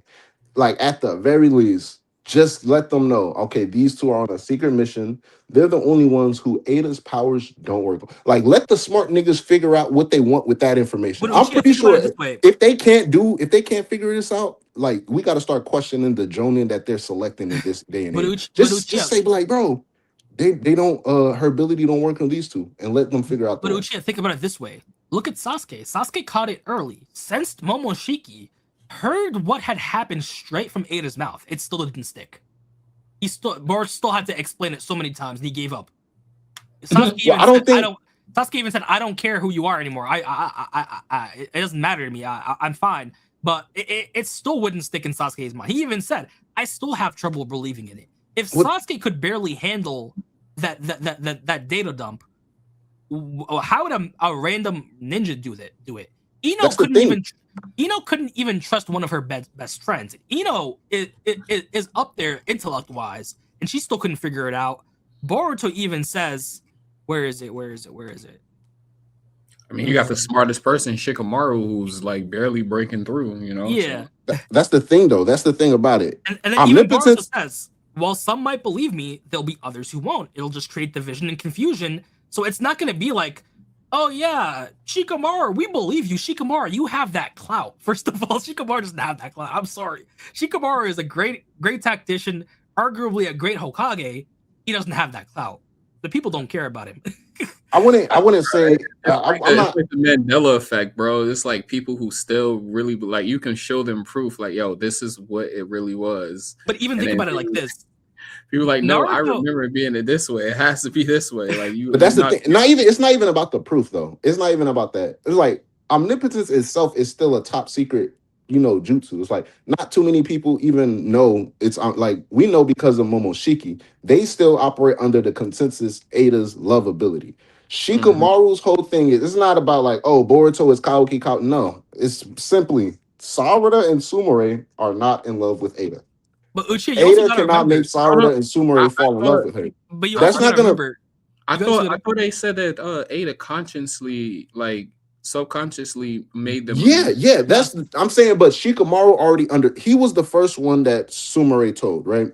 Right, And when he found that out, he was like, keep this information to yourselves. right. The only thing I'm saying is, let's just open up that circle a little bit more. Hey, Yeah. did you know? You know what I'm saying? Nothing to do with omnipotence. Obviously, we know omnipotence is the byproduct of the ability, but prior to us knowing like we know omnipotence, but they don't. Prior to us even knowing it, it was just strictly Ada's love ability. And that's what a majority of the world and ninjas still believe, it's just a love ability, nothing to do with omnipotence. Shikamaru can just spread the circle more, and it wouldn't affect their memories or them remembering it. Like, did you know? It could just be a random Tuesday. Like, did you know Right on Tuesday. Ada can't make Sumire and Sarada fall in love with her like we do? You know what I'm saying? Okay, It's but simple Uchiha, as it's, that. it's a perfect plan, but you're forgetting one vital piece. Omnipotence and its mechanics were erased from Shikamaru's memories. He's back to square one. He doesn't even remember why that happened. He doesn't even remember why the swap happens. He just knows he trusts Boruto. So No, he it can't has even nothing. say, I'm not saying anything to do with the swap though. I'm strictly about Sarada and Sumire being immune. yes, Like but he that found that out in part one. He was like, "Oh shit, y'all immune." Like forget, like, let's just say Momoshiki only told the audience about omnipotence. Nobody knows about omnipotence in the story. And like things still somehow play beat for beat, however we are by the time we get to chapter 30. Them just simply, all right, more people, like, all right, not even more. Let's just say Sai. He brings in Sai and Ino. Y'all, Ada can't make Sarada and Sumire fall in love. A smart person, I'm not even gonna give him that much credit. A regular shinobi who took the basics of academy would be like, well, damn, that's crazy. That's handy. Well, obviously, that should be a espionage-like mission. The leader of the Anbu would come to that conclusion. But then, if you're really paying attention, it's like, well, shit, wait. Wasn't Sarada the same person the last 3 years talking about some we should listen to Boruto? Hold on. You know, this is like something like that. It's just simple as that, as far as like them finding their own anchor. As far as like the omnipotence thing with itself, I don't think it's not even, I don't think Shikamaru has no say so. He has no pull over that. He can't control that. However, he can control. At this point, now that Ada and Damon knows, there's no reason to keep it a secret. Let's go let the higher ups know. Okay, all of y'all, fuck it. We could do a practical example. Bring Ada in the room. Everybody bend down, pause, get on your knees, and everybody but Sarada and Sumire do it. They're gonna look around like, what the hell is going on? They're like, yeah, it don't work on us. Like but she but can't Uchiha, control it. I think you're forgetting the most important part. Shikamaru, for the past 3 years, knew that they were immune to Ada's charm ability, and for the past 3 years, Sarada and Sumi have been telling him it's been Ada's That's jutsu. what I say. I But the think thing is, Ikimoto Loki, he wanted to keep that immunity plot leak for the whole entire storyline with them becoming friends. I don't think I'm not saying I know this is the case, but he could have used the immunity plot leak for more than one storyline rather than just the Sarada, Sumire, and Ada. He could have used it for the Shikamaru go undercover mission storyline as well, where it's like that can still be a you know what I'm saying, a bingo card, but I find I don't want to give it as a character flaw. I'd rather say it's a writing flaw, or maybe it's just like it served its use and purpose within the story. But if we want to go, because I was been holding on to that. Like this nigga Shikamaru, he's fucking up. Because like, why wouldn't you think, okay, the last 3 years, the same person, and I've said this, especially when TBV first dropped, I was like, is this not the same person that you gave the mission to be undercover because the ability don't work on her, and now you don't want to listen to her? I gave the Shikamaru enough problem slack, is but I think the it's like a Ikimoto thing. I but want to Uchiha, believe it. I think it's more so the mechanics though, because the way omnipotence works is Shikamaru can't correlate it to charm. Because think about it this way: if we go back to the early chapters, Shikamaru believes he's hearing this for the first time. He says, so in summary, thanks to Ada's Senjutsu omnipotence, our memories have all been rewritten to reflect what Kawaki desires. Yeah, Maru says, that Maru part for says, the first time, as far as like, yes. because he's been telling Sarada like, you're gonna lose your position if you keep coming But, to my but office talking about this. yes, but Uchiha, he's heard about omnipotence before and the fact that Ada did it, and it still wouldn't correlate. Boruto Yeah. even says, yeah, just so you know, don't bother trying to figure out how omnipotence actually works. You'll soon forget it anyway. Tsukumaru says, what? In fact, this is far from the first time you're hearing about it. Sarada and Class Rep have already told you numerous times. No, Yeah, so they don't was know no the way. source So where even omnipotence though, is coming from. right now, even though Shikamaru trusts Boruto, he doesn't remember that Ada has a big piece in why that happened. So it just Yeah, won't correlate in his mind. That's just the way the omnipotence. That's just the way omnipotence works. So even if you somehow told everyone that yeah they're not affected by charm, the way omnipotence works is they cannot correlate that that she's charm. the source of omnipotence. Yeah, exactly what Free Game's saying. The very concept won't stick ever. It fades away over time. It's part of the power. So I need you to trust that Kawaki and I switch places without any proof. Him saying Ada did something is proof, but that concept won't stick either. So Mhm. right now, Shikamaru just doesn't. He can't correlate. That's a mental block because of the power, not the Yeah, writing. It's the mechanics of the shinjutsu. they'll never be able to put two Yeah. and two together. So even if you tell them, yeah, they're immune to Ada's charm, they'll just think it's charm. They won't gravitate to any other power. They won't see charm for the true ability that omnipotence is. It's just a whole block where if it was that easy, it wouldn't be a god level What Boruto rewriting needs to ability. do, Unfortunately, he needs to sit in front of he needs to sit in front of Shikamaru, pull out a nice little chalkboard, and just write it down for him. So every day he can just look at it. And remember. every day it's a mantra. Dude's gotta remember every single day that yeah, this is Yeah. omnipotence. This is it. But yeah, that's just how broken omnipotence is. No, I, Unfortunately, I I agree as far as omnipotence. My whole thing is the you're right about the source thing, but telling them okay, the immunity lies with these two girls. The two and two together is still there in terms of like I said, the plot hole, like the leaks, the missing points. It's like the void century. Okay, I got B and I got D, but E, F, and A for some reason are missing. So I have to figure out how I can fill in those but see, holes. Uchiha, that's just how the jutsu is. We could do a blood test for Boruto and Naruto right now, and it can come up as 100% match. The way omnipotence works is not that's Now not that real. yeah, that's gonna be That's not real. insignificant to them. That's gonna be insignificant.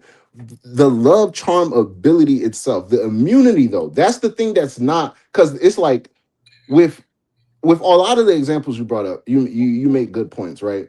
They process omnipotence. Well, let's just say because Shikamaru already forgot about it, but they still process it as two different abilities, right? So after he had that talk with Boruto and all of that stuff, and then Ino's like, "Why you still believe in him?"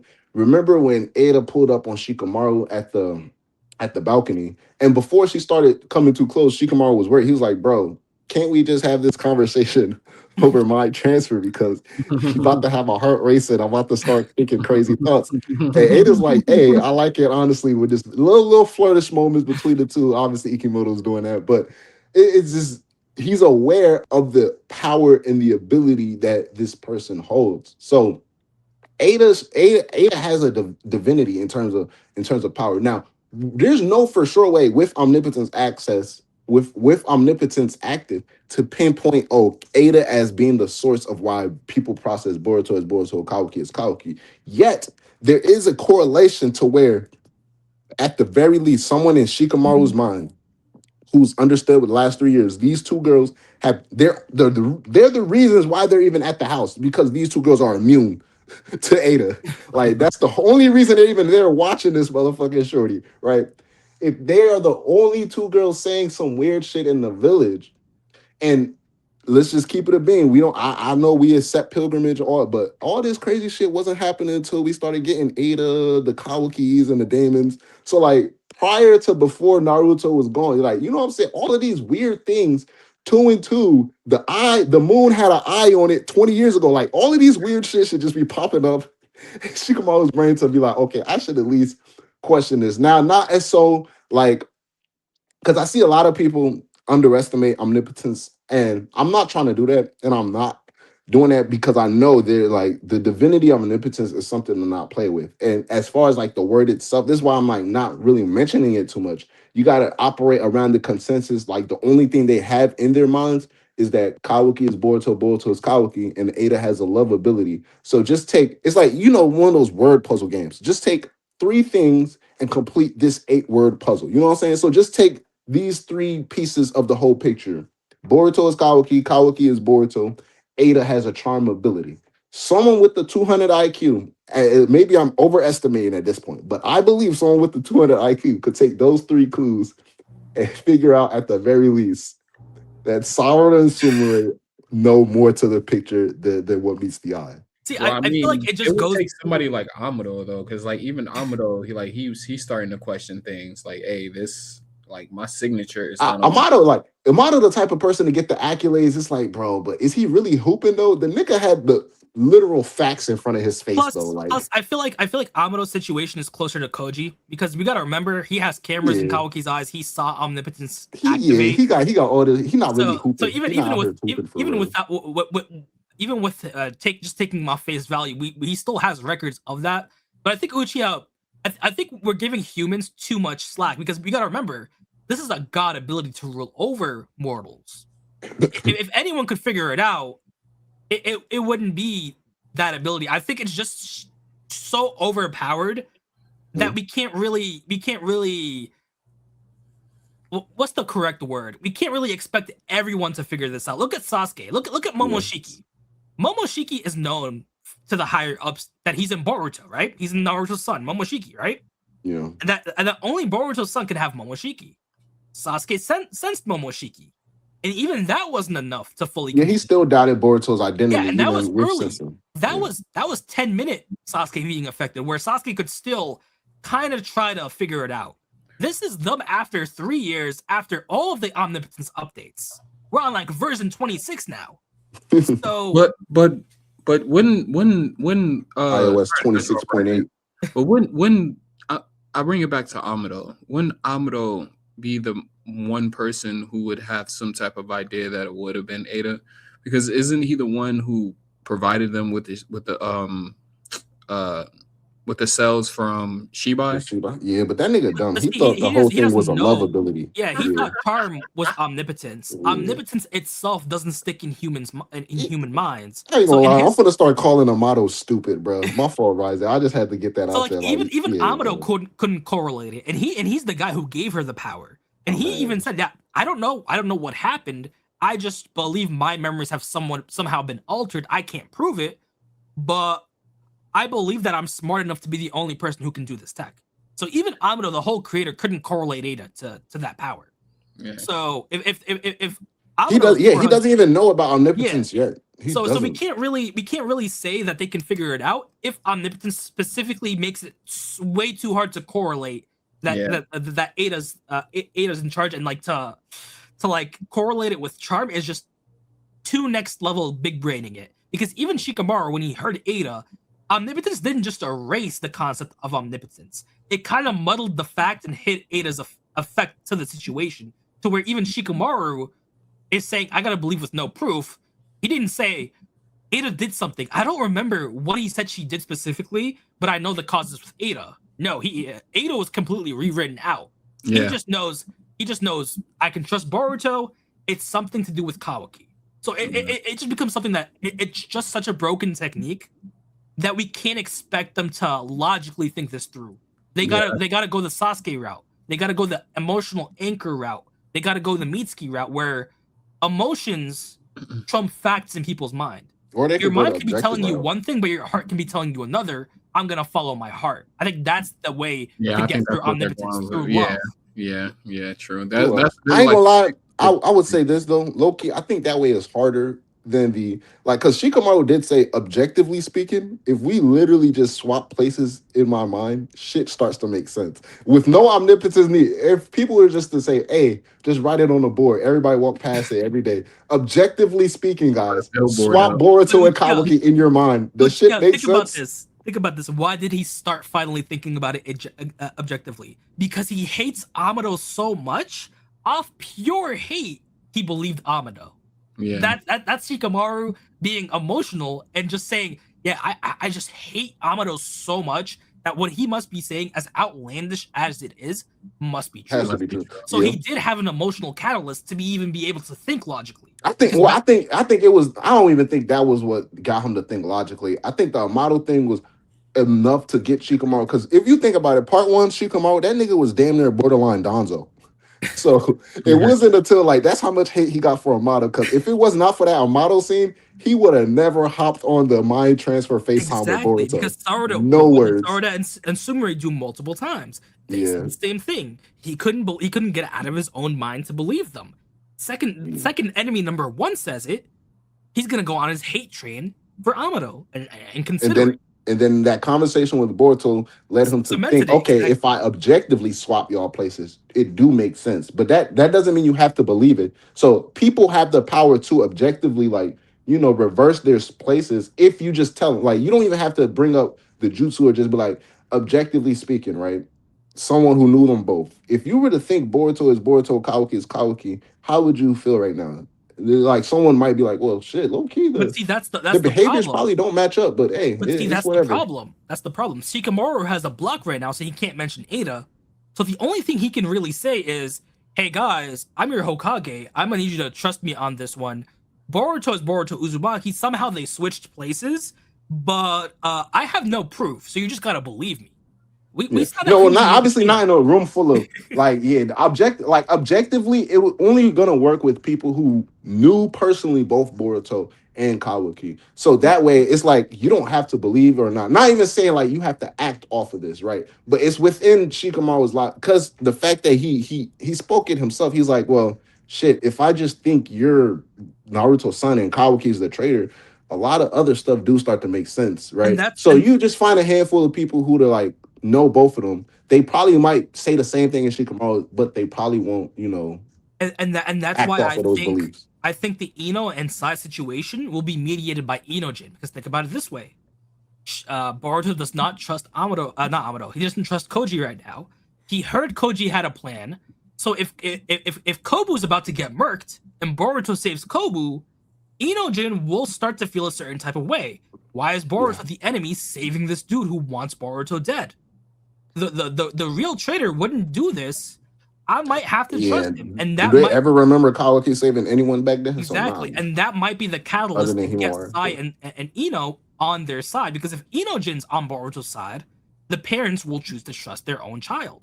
Yeah. But we know that something like Shikamaru won't work because even Ino, who trusts Shikamaru like a brother, she couldn't believe it. So it Mhm. needs to be a deeper type of love. If Inojin starts advocating for Boruto, that's different. A parent will always try to trust their child, just like how Sasuke did with Sarada. So it has to be a big catalyst to where even people who like Shikamaru couldn't believe it. So it has to be a big, humongous. I'm not gonna lie.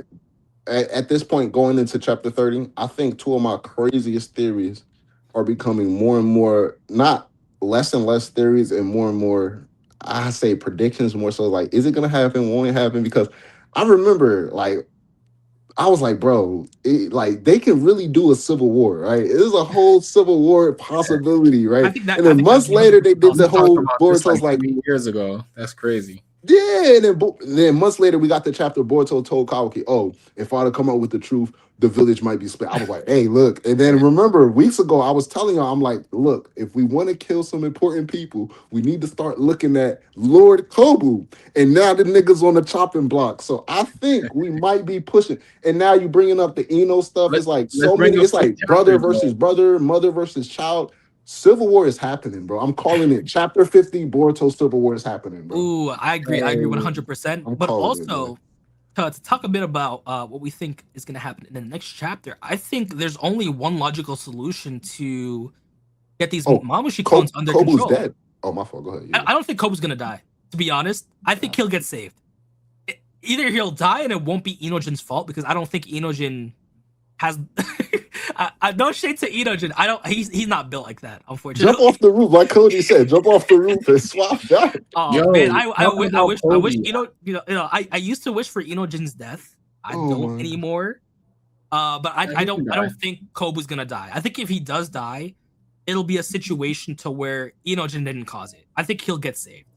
Well, talking about Koji though, what's going on with Koji? I heard he's like on some type of demon time on this chapter. I've been seeing a lot of like thumbnails when it got Koji looking kind of crazy. So So So essentially, basically, oh, you go, Uchiha. on Aldo's like base, essentially, he has Enogen under a covert mission within a mission. So within the leaks. 'Cause you didn't even read the. I mean, it doesn't really matter. I'll go over it. But yeah, within the leaks, basically Shikamaru is about to be getting interrogated by Lord Kobu. That's the thing. Basically, the whole reason me and Ryzen had this last hour debate because I'm like, what's going down with this interrogation, Lord Kobu and shit like that. But Lord Kobu's calling Shikamaru in through the interrogation, and as he's going into the interrogation, Shikamaru has the toad that Koji is using to talk to Shikamaru through, and then the toad that's in the hideout in front of Kashin Koji and Inojin. So essentially, what Koji does is he cuts off all communications because Boruto isn't gonna like what's about to happen, and obviously Boruto wouldn't let what's about to happen. So he cuts off all communications and he makes a private line, which is him, what's the name, Shikamaru and Inojin, and he lets Inojin know that he's gonna need to cut the mind transfer jutsu after he's done talking to Shikamaru because he's gonna need him to use a different jutsu, which turns out to be the mind transfer. So long story short, Inojin mind transfers into the frog in front of him, from that frog into the frog that's within Shikamaru's garment, and then from that frog, which is actually pretty crazy, into Lord Kobu. So basically, he takes over Lord Kobu's body, and a lot of things are still going on throughout the chapter because this point happens like quarter end towards the chapter, towards the quarter end part. But he gets to the roof, and Inojin's like, "Yo, what do you want me to do?" And Koji's like, "End this nigga's life." Basically, he's like, "Yeah, kill him. Jump off the roof Jump, if you have to. jump off." He's like, "Yeah, he's like, jump off the roof if you have to. We got to make it seem like the Mamushis was after him or Bro, something." I So that's love why we're talking about his death like that. Yeah. I love that, but what's the basis behind it? Does he ever explain why? Or It's they it's a just leave it logical like, situation. The same reason he's out here Yeah, interrogating yeah. Shikamaru It's Kobe. in the oh middle of yeah, an invasion. Yeah, yeah, I because know, but I, it I right know, here. but what I'm saying is like So I he's have the panel following a right here. certain timeline. So I'm guessing like what I'm asking is like what's the basis behind it? Like does this There's fit? so there's no real basis because the way his prescience work is he already got the update. All he can do is make rational choices by viewing what he's seen. So right now he's thinking about it rationally. He's guessing that Kobu's their enemy right now. He's just gonna harm them. He might remove Shikamaru as Hokage. They Yeah. need Shikamaru. So in Mhm. his mind, he should kill Kobu. He doesn't know what killing Kobu will do. He just thinks Ah, that's the best idea right now until his prescience updates. So he Yeah. says, I think about believe. it Yeah. rationally. It can't be helped. Kobu is fully our enemy. So he yeah. doesn't know if it's a good choice or a bad choice. He's just guessing what will be the best choice. Yeah. I believe they're already at a point where now, at this point, everything that he's seeing Shikamaru getting fired by Lord Kobu. So he's like, all right, it's time to play ball. You know what So I'm what saying? I think he's not gonna die. I think He's either gonna get a whole Boruto will nother save him. rewrite. I think either Boruto will save him, and that might sway Kobu a bit, or not Kobu, or like Inojin a bit to like be more on Team Boruto. But I also think, what do you guys think about this? I think the only way at this point to get the Mamushis under control is bait. What? What are you guys' Yeah. thoughts? I You think use Ada as bait. yes, I think they'll Oh, leak Ada's location and just try to deal with that 100 Mamushi clones there with Damon. I think we need to pivot to Ada soon, and I think because there's just so many of them running around the village now, we need a singular target. I think Ada mhm. fits. We already know from what Koji said about Mamushi's ability is they tend to swarm together. So if a couple of Mamushis find Ada, the others will just They also have a hive go mind. follow Ada. They can Yes. do. They can do also like Konohamaru can make themselves useful, do a transformation jutsu, and turn into Ada. That is true. That is also true. Do you And, think that if will work though? On a Mumushi, if he's 100, well, I ain't gonna lie, 100 deep, the nigga's still probably like he's still pretty smart to me. So I don't know. I I don't mean, know. Harem Jutsu Ada might work on But it Mamushi. I don't seems know. like they can not sense their targets, but they have some type of You connection. saw the magazines this man be reading free game. You think he gonna care if he sees three if he Exactly. sees three Adas and bikinis in front of him? You Exactly. think he gonna care which one the real one? Stop it. Exactly. He not But gonna care. Stop but it. but I think we will get an Ada situation in the next chapter because you have to get those Mamushi clones under control. There's just too many now. There's 100 of them and counting. So you need to get them all in one place to be able to deal with them. So what better way than to use Ada as bait? Use her as bait, or they find her, then you can all coalesce at one point, have Damon fight, we can finally see Daimon actually fight. It's been a I minute. thought that was gonna be sooner than what we got so far. But Exactly. And then have Kawaki, Boruto, and all of them just like Ada and at Damon, the one only point. ones we didn't see this chapter. We didn't see no Ada or Damon. Oh, no Kawaki either, actually. do we have all the panels? Like, did they do a full leak of the chapter like they always Bro, do? when I texted you, I was like, bro, yeah, I was mad as fuck because they leaked the entire chapter. Oh, that's what you was talking. Oh, okay. Oh, yeah, we did talk the about entire fucking chapter, bro. So we saw Boruto just like floating in the air. Like, dude doesn't trust Koji at all. That's why I think he will like go to the Hokage Tower and just save Kobu. I was gonna say, on the contrary to that, I'll play advocate as far as like next chapter. I think we got 30. I say we look, because I predicted this a couple months ago. I said probably 31, 32. We start seeing some Daimon action. So I'm gonna still stick with maybe end of 31. Maybe cliffhanger might be Daimon's time to shine next chapter. I agree. He might get a cliffhanger. I agree, especially if they do use Ada as bait. You kind of have to show Daimon like that. You can't leave Daimon out of it. Yeah. So I do think chapter 32 we will see like chapter 31 cliffhanger, and then chapter 32 we get Daimon more Daimon. going on. Yeah, for sure. At the very least, chapter 32 we're gonna see some Daimon action. But also, can we talk about how what I didn't want to happen happened? We got the generic ninjas again. No name brand ninjas. I don't know where the name brand ninjas are. We just got like Chunin A and Chunin B just going around here. Oh, I saw a panel that you had skipped past where he picked up his sword. Yes. Here it is. So he picks up his sword and just loses all his power. Yeah. Hey, what did they rap against him to? Didn't they say it was a Shinju that like did he do like a what is it? What was it was a rope when they swap bodies or whatever. He just flying right. I talk about Inojin and swap bodies. No, not when they swap bodies. I thought like Boruto, when they captured Boruto, they thought it was Boruto, but they said it was a Shinju. I thought I read that, but I could have been wrong. No. Hang on, let me see. Figured it out.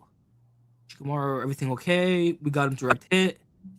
Remind you also, it's fans translation. Oh, yeah. No, here it is. No, they're right. Hey, is this a Shinju? They're looking at Mamoshi's body. So yeah, they do. Oh, got you. Okay. That's what I saw. Okay. Yeah, they're looking at Mamoshi's corpse.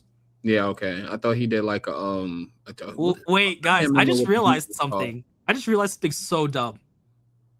So we know the clones don't disappear when they die, right? Mm-hmm. So this is a ton of like genetic potential for Amado or Orochimaru to steal. Oh, you know they are. That'll be they are. You know later in chat. Well, maybe when we get like to the next threats or something, we're gonna figure out. Well, do all the clones have a Thorn Soul Bow when they're all active, or is it only pops up when it's just one of them? Well, I think you got to get the main one, because if they did have a Thorn Soul Bow when Boruto killed the first couple, we would have saw it. No, I'm saying it's like not even a main one. I'm saying like, does he only have a Thorn Soul when it's just one of them, and then when he multiplies, it's like it's non-existent until you cut him down to just one? I think because since they like have a hive mind, like kind of like a queen bee, I think there's one sole original body, and that original body most likely has a Thorn Soul Bow in it. I think it's more so you have to kill all of them to get the Thorn Soul to manifest, because they're all the original Mamoshi. Yeah. If Mamoshi A makes Mamoshi B, but you kill Mamoshi A, Mamoshi B is the original Mamoshi, regardless of when he was created. So I think for the Thorn Soul to actually come out, it has to be one of them left, right? Yeah, and then you have to kill. They have to all be dead. If one's alive, that's the original Mamoshi now. So the Thorn Soul's over there. So you'd have to kill them all to get your Thorn Soul, and then I think that's when they disappear, because it would be weird if we just have like 1,000 Mamoshi bodies just there. So I think they will disappear after every Mamoshi dies. Yeah, well, that's annoying.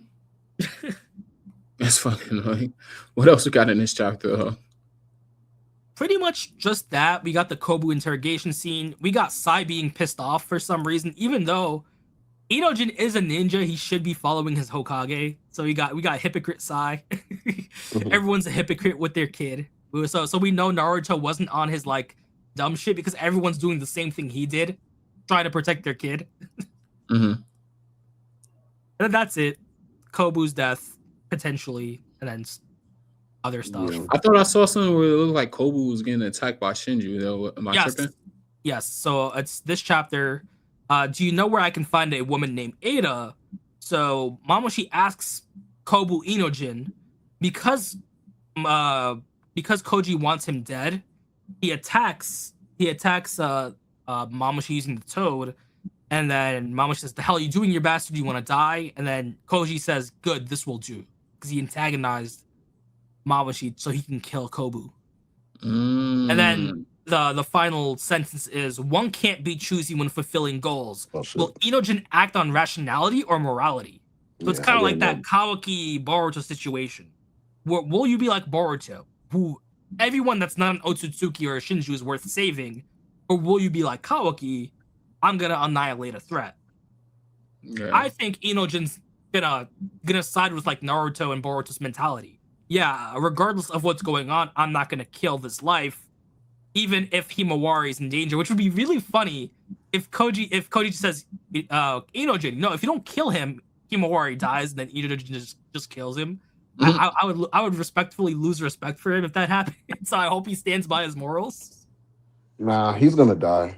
Lord Kobu's gonna die, bro. He's Yeah. dead. At the very least, Boruto might try to save him, but like Boruto's not gonna make it in time. He's dead. I mean, not really. I mean, if you got flying Raijin, it's a toad there, isn't it? Hey, Minato had flying Raijin too, Plus he's close. Man, that hurt. That and hurt so he much. was not fast enough. So shit. True. But to be fair, he is close by in the village, and the Hokage's office is in the middle of the village, and he's already like in the air. So, like we have And all these is he panels. still using his karma cell as well? No, he cut it off. Oh, okay.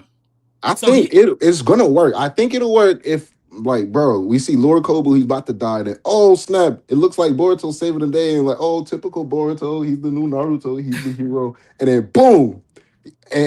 Amazing Spider-Man 2, Andrew Garfield and Gwen Stacy moment. You know what I'm saying? He don't that make would it be in time. that would be He don't peak. make it. The nigga dead. See, I think he'll either live. He smacks his head on the floor. That's crazy. Bro, See, this I Just shit think watch he'll that either splattered. shit. live or he'll die, but it won't be Inojin. I just don't think it'll be Inojin that causes it. It would just be really weird if it's Inojin. I think if he does die, it'll be something like what you just said. I Perfect. Do, think also, do, what if, and low key, bro, I'm thinking now it's like every 10 chapters, first of all, we're gonna see where we're at chapter 40, but every 10 chapters, I'll just say this. The trajectory of the story changes. Like we're talking about completely different shit than what we were already talking 100%. about previously. So I'm thinking low key.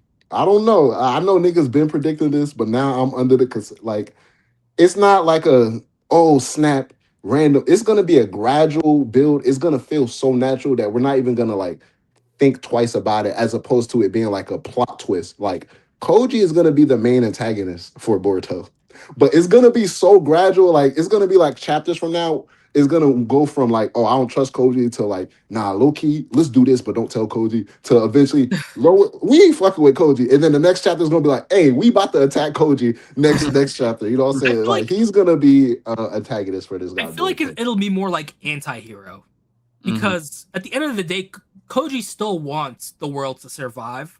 Yeah. So their goals are aligned. It's just how they get to those goals is different. So I feel Yeah. like it's more anti-hero than antagonist. Antagonist is someone. Well, for Boruto, he would be an attack because he's like whatever Boruto would be trying to do is like Koji's, whether he believes it, whether it is right or not, it's still gonna be like antagonizing towards like He'll be Boruto's goals. antagonistic, but I kind of want to class as anti-hero because at the end of the day, Well, yeah, he's trying to save the world. whoever wins, But it's like Doctor Doom with Battle World. It's like, yeah, the nigga trying to save the world, but he's doing fucked up shit. It's like he's still like, Or come on. Thanos. Thanos You know trying what to I'm save saying? the Or universe. like Thanos, yeah. It's Yeah. like he has the good intent in heart. Like Koji, his intent is pure. Like, yes, I kind of he's see trying it. to prevent a chakra fruit from being sprouted and the Otsutsuki or Shinju taking over. Yet at the same time, the way he's trying to go about it is like maybe a way that Boruto, but Koji, it's like it's two different perspectives. I kind of Boruto see it feels like he can Goku and alter it, and Vegeta. Koji feels like he's like, bro, you can't change the shit that I seen. I kind of see it like to an extent like Goku and Vegeta. Goku always wants to spare that one dude, but Vegeta always kills him or tries to kill him. Like for example, Genyu when Frieza came back, Mhm. Vegeta killed Genyu. Goku got pissed off. He said, "Why did you kill Genyu? He was unarmed." Same thing with Broly. Vegeta was about to kill Broly. Goku yelled, "No, stop!" and then the Dragon Balls sent Broly away. So I feel like at the end of the day, it just becomes a situation to Wait, no, where Goku never said stop. No, they was about to kill Broly. What you talking about? no, Goku says stop. Yeah, he does. No, it was. I'm sorry, I don't mean to get it go into a different subject. It was already Gogeta. It was no Goku to say stop. Oh no, I meant when God Vegeta was fighting normal Oh, Broly before okay. he went Super Saiyan.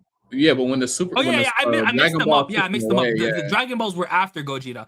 I was yeah, thinking about before Gogeta, before Paragus yeah. I know died. what you're talking about. Then, When Vegeta was Super Saiyan God and he was about to blast yeah. Broly. Yeah, Blast that man through oblivion.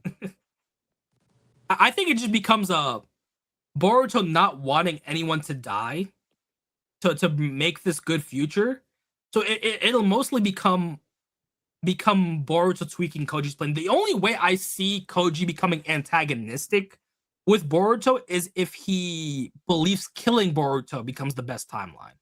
I think Koji is gonna eventually come a point Maybe. where he's looking in his prescience and he's like, bro, this nigga Boruto is gonna get in my way in every single future from this point forward. So he's like, you know what? I really think Bump that's it. what it's gonna come to, bro. I think you guys are onto something, honestly. Yeah, I think that's the only way he becomes antagonistic if he's fully after Boruto at that point.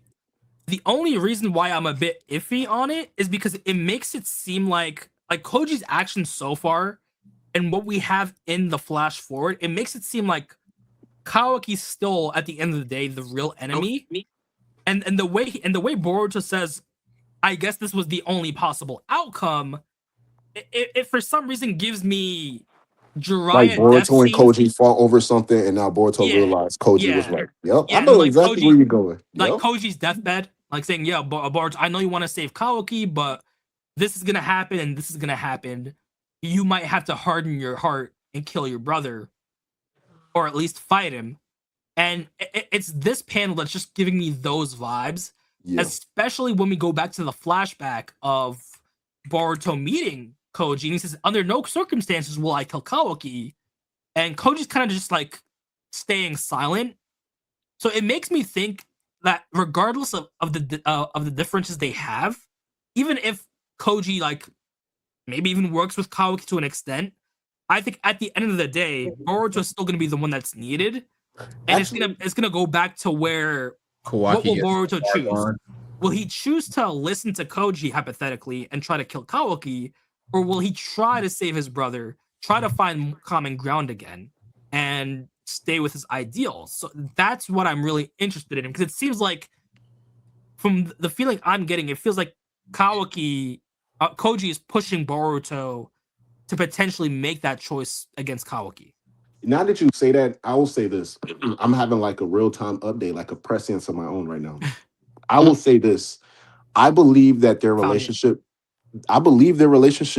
will get to a point where they both feel like they need to take the other out the picture. But like the way you were talking, I like that idea.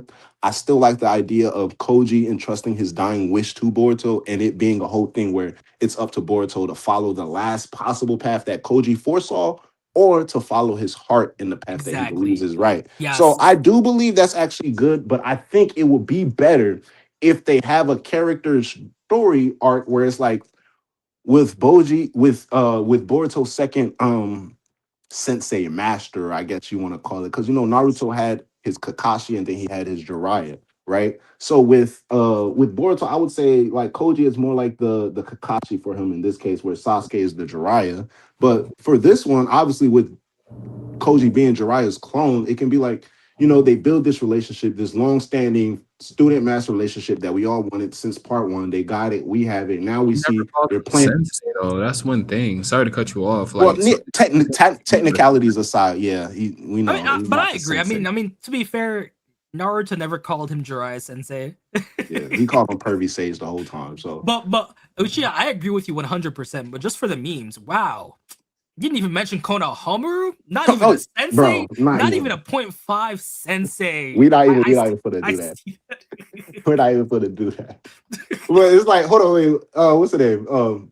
But even like with with both of the senses, like I think it'll really work if it grows to a point. Like we already had the point where they had the time to train.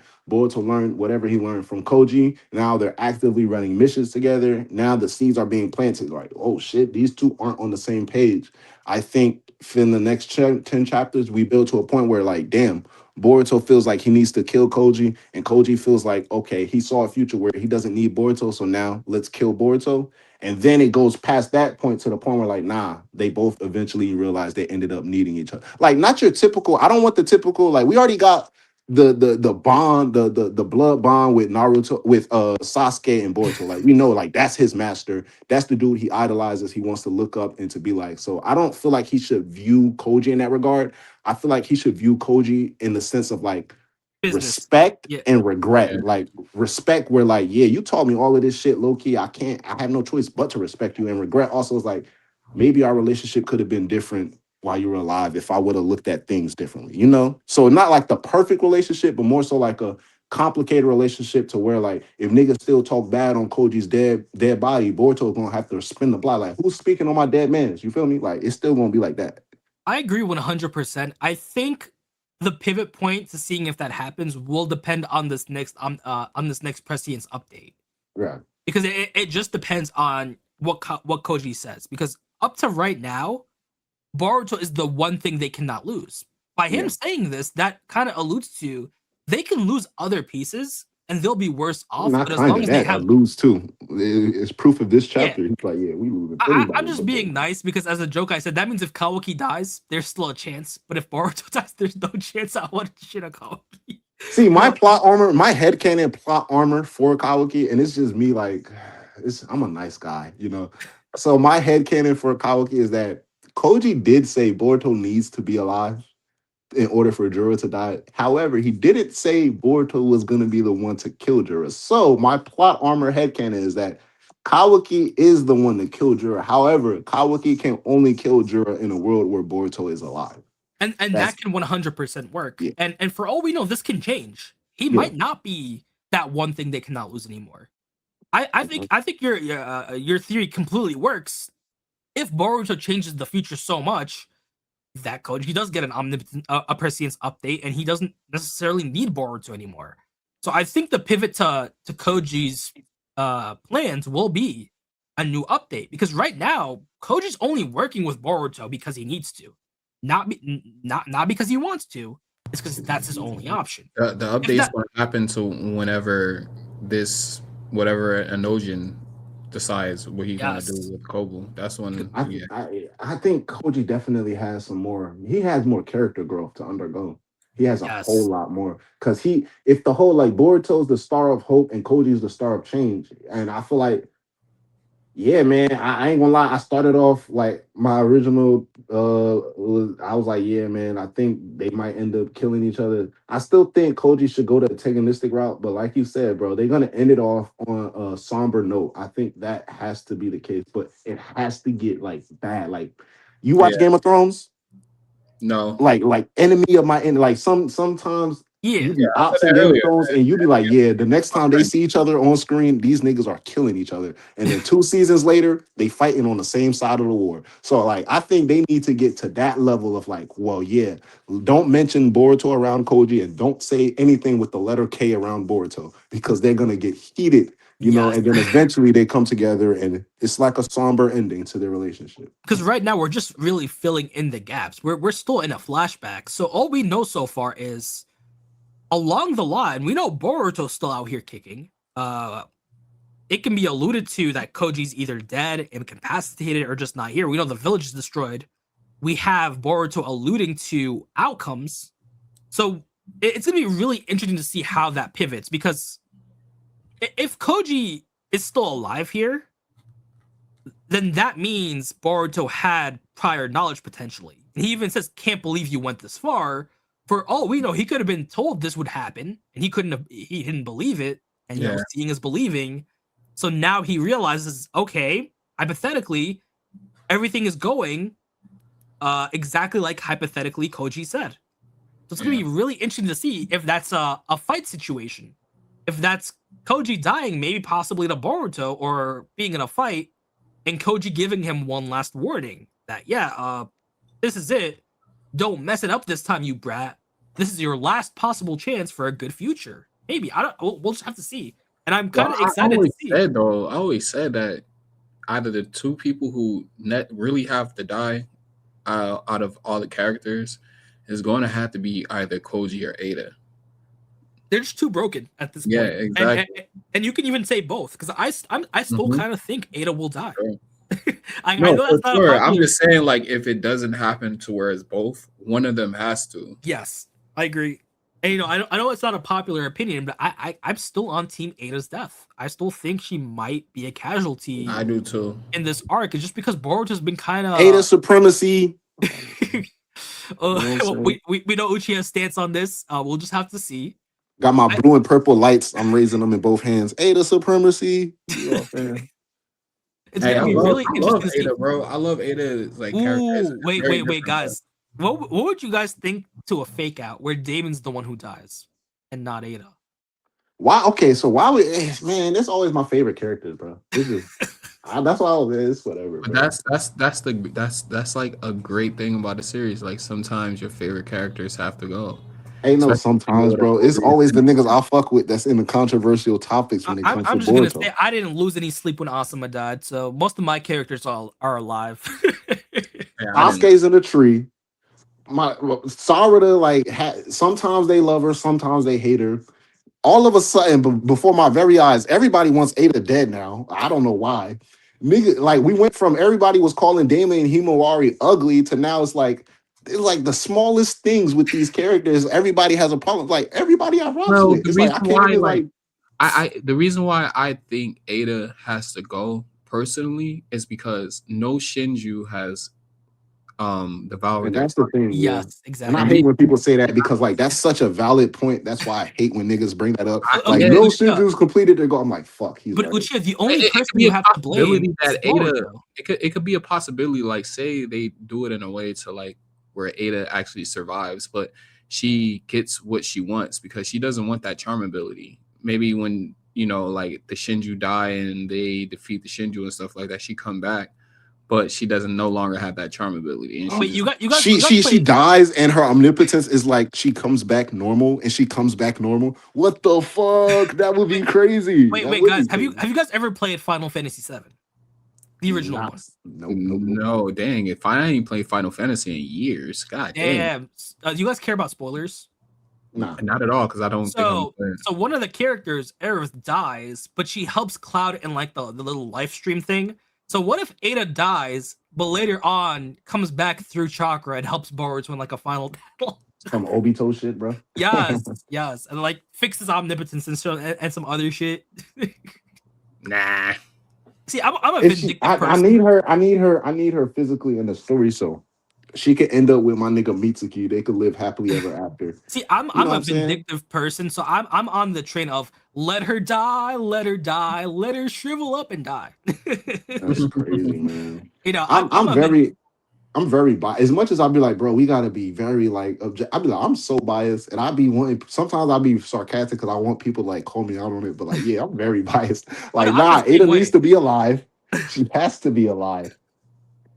And it's like all of the signs are telling me she's gonna die, but especially this conversation is like, I was already on Lord Kobu. Now I'm definitely on pause. I'm on Lord Kobu.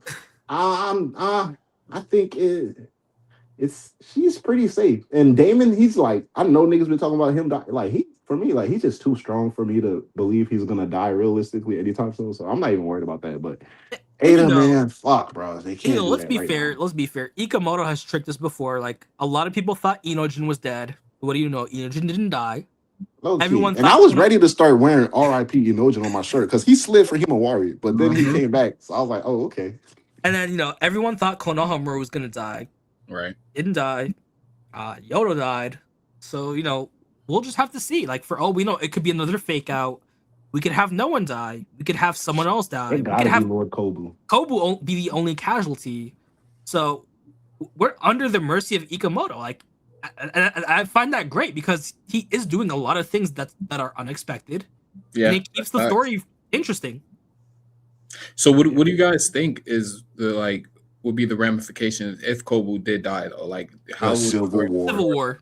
Civil Daimo's War. going heavy Iron Fist, Yeah. replacing Shikamaru. I don't even think. Nah, he's not replaced. Fuck that. Konoha is independent. They're stripping all rights to, like, at that point, operate on yourself. Like, they Okay, have but to be fair, that's still Daimo's land. He's not giving you land. I was about to He's say not- technically though, because Hashirama and Madara established that whole entire village. They found that land and then built. It was just that they got so big and structured that the daimyo was like, we gonna make y'all official if y'all become our military, and then the other villages follow. So that's because I'm pretty sure I asked this a couple pods ago. I don't know if you was on the pod rising, but I was like, if they do like drop completely cut off all shinobi, are they keeping them like wherever they at, and it's just like they operate as an independent nation, or do they go to war over the land? Oh, they go to war. But even then, it becomes a situation to where the civilians need money. They like money, so they're leaving. We already have precedent of like the last time the village tried to like do it alone. Wait, before you build on that, I think a lot of the points you were about to make, they will apply to like the Hidden Stone Village, the Hidden Cloud Village, kind of the Hidden Mist, because we see how like advanced the Hidden Mist is, but and then also the Hidden Sand Village. But like the Hidden Leaf Village, they have Denki's company and they have the Thunder Train, bro, and those are self-sufficient, like straight up out of the village. But see, it becomes a problem to where Denki's company operates in the Land of Fire as a whole. The village itself makes money. We know that. They make money other than the budget. But the fact is, it's not enough to sustain the village. That's the thing. They're on a deficit. Probably like 60% of. So is it like a Disney and Marvel thing? Like the Konoha village is Marvel, like that's the thing everybody cares about and knows, but you know Disney is the one that's really in control, which is the Land of Fire. Kind of. So you didn't really see that with Naruto or even the third Hokage or even Kakashi, because the daimyo would defer to them. At the end of the day, the daimyo is the person who picks the Hokage. The Jonin Council vote is just a formality. If the daimyo wants to go to do something, the village has to do it. It's like in the little Naruto novel where I don't remember who it was. I think it was the Stone Daimyo. He wanted to go to war. It didn't matter if the villagers were allies. Oh yeah, and they almost went to war over that. If he told them to go to war, they got to go to war, because the daimyos aren't necessarily allies. It doesn't matter. He doesn't care if there's the 5 great allied nations. If he wants to go to war, he'll go to war. Unfortunately, the village just is running on a heavy deficit. They spend more than they make. It takes a ton of money, a ton of manpower, and a ton of food to run these villages, to where even if they became independent, because of the fact they're so big, it's Konoha village specifically, yeah, they're just gonna starve. It's not a Nagato situation, bro. Just slide on the daimyo and rob them. Just what are they gonna do? They can't. They have to find out. It's like you have to figure out, because like you said, bro, Ryzen is right too. The consumption of resources and goods is at such a high volume. I don't even think they can last a month. Yeah, so like for example, it worked for Nagato. Why did it work for Nagato? The Land of Rain was just that small, and he pretended to be Hanzo. And even then, there was still poverty in the Hidden Rain. He just had better control. But you know, that's not going to work for the scale of Konoha. We even have precedent with the data files. What happened when Konoha tried to do it alone? Let me try to find the thing where they talk about money. How they did it back in the day. Just trade cattle, bro. What do you need? It was. I mean, that's what I'm saying. When it was first just Hashirama, the Senju clan, the Uchiha clan, and all those other small. Like I think what was the 4 noble clans of Konoha? You got, aside from the Shinju and Uchiha, you had the Hyuga. The Hyuga clan, and I think the Naruto. The Aburame, the niggas with the bugs, the Aburame clan, the Akamichi clan, and the Nara clan. But see, here's the thing. Here's the problem. We only saw the good parts. With these little data files, we get added context. That's what I'm saying. But that's what I'm saying. Because even like back then, it must have been a much smaller like gathering of people. And at that point, even fresh off of just building like a couple of the buildings and stuff, Hashirama was talking like, yeah, we're gonna need the support of the Land of Fire if we want to sustain this village. So yes, for example, so yeah. So say all 3 of us are Kage level shinobi, right? Say we kill the daimyo. Wait. Say, bro. Okay, we're Kage level shinobi. Okay, we are. We killed the daimyo, right? If we can't establish trade routes with other countries, if we lost the merchants' trust and support, how are we gonna feed ourselves? How are we gonna put clothes on our children's back? They even say it here. So why is money needed? This is because, aside from a few extremely rare exceptions, superhuman shinobi abilities are unnecessary to daily life. Shadow doppelgangers can rival a whole army. Fire-style jutsu are superior to bow and blades, indeed. However, will either put clothes on one's back, put food on the table, or put a roof over one's children's head. Nay. Shinobi skills intrinsically do not lie in manufacturing. Thus, shinobi need connections with common folk in order to maintain their own existence. In fact, the old village of Konoha, which was impoverished and merely depleted their child soldiers, demonstrated something too appalling to call superhuman livelihood. It is commonly said that it takes 100 people to feed one human who specializes just in fighting. In short, only with a nation that has a population of 1 million can you support 10,000 shinobi. Deeply aware that they are a group possessing unusual powers, shinobi elected to position themselves within mainstream society. The reason why they did not choose to be the rulers is because they understood that if they had, they would have been rejected by an overwhelming majority of people and been unable to survive. By grabbing the niche within society of professional hired using money, shinobi safeguarded their existence. So I see so many people saying, "Oh, why don't they just kill the daimyo? Why don't they just kill the politicians?" There must be some reason why they don't do that. Maybe the daimyo has a super weapon. Maybe the daimyo has a secret technique. No, it's money. At the end of the day, it's just like the real world. It's money. Yeah. You need money to make the world work. If you kill your cash cow, no one's gonna trust you. No one's gonna feed you. You can torture them. You can kill them, but that's only gonna work to an extent. People are gonna hate you. You're not gonna be able to advance. And at some point, how are you gonna build a system out of out of the chaos? And at some point, they're gonna catch you lacking and they're gonna kill you. Or someone's gonna rise up. It's not a simple, I'm gonna take over and that's it. No, there's so many different bureaucracies and other stuff. Even in the village, there's just so many different departments to where even the Hokage doesn't necessarily have control of the whole village because there's so many conflicting classes and conflicting interests. So that's why I give Kawaki so much flack, because he sees things in a black and white situation. They even say this, the complexification of organizational structure. Shinobi and their bureaucratic institution. There's just so many paperwork situations where it's just so confusing that we only see the battle stuff. Man, these political Columbus did it to the Indians, bro. The Shinobi could have did it to Daimo. I don't know. They could have. It's more so though. It's like Ryzen said, but like I was saying earlier, it's like they position themselves in society to the point where, like, even in peace times, they're needed. Because say they were to take over, if, like Ryzen said, they're outnumbered in the excerpt. That's from the physical Boruto volume. I sent it to the chat. It's like if they're outnumbered 100-1, right? It's gonna get to a point where, like, either shinobi are gonna be viewed as like despicable and eventually go extinct because of their cruelty. Like, you're gonna try to take over humanity, or you're gonna get overrun by the majority. So either way, it's a lose-lose situation. So or just die for out. The shinobi, it's like, or you die out. So it's a lose-lose. So it's like for the longevity of like and survival and to keep the techniques and the essence of shinobi alive, it's like, well, let's integrate ourselves into society in a way where it's like, in war times, we're essential, we're the top dogs, and peace times, we're seen as still needed as long as we stay in line, you know? Or they could have just went the Magneto route and killed all of them. Nah, at that point, it gets too political. Unless Kishimoto just made it a certain way, but like the way the world is in Naruto is like, who's gonna, like Ryzen said, who's gonna open up certain trade routes to a village that overthrew its daimyo? You know what I'm saying? How are they gonna completely trust you?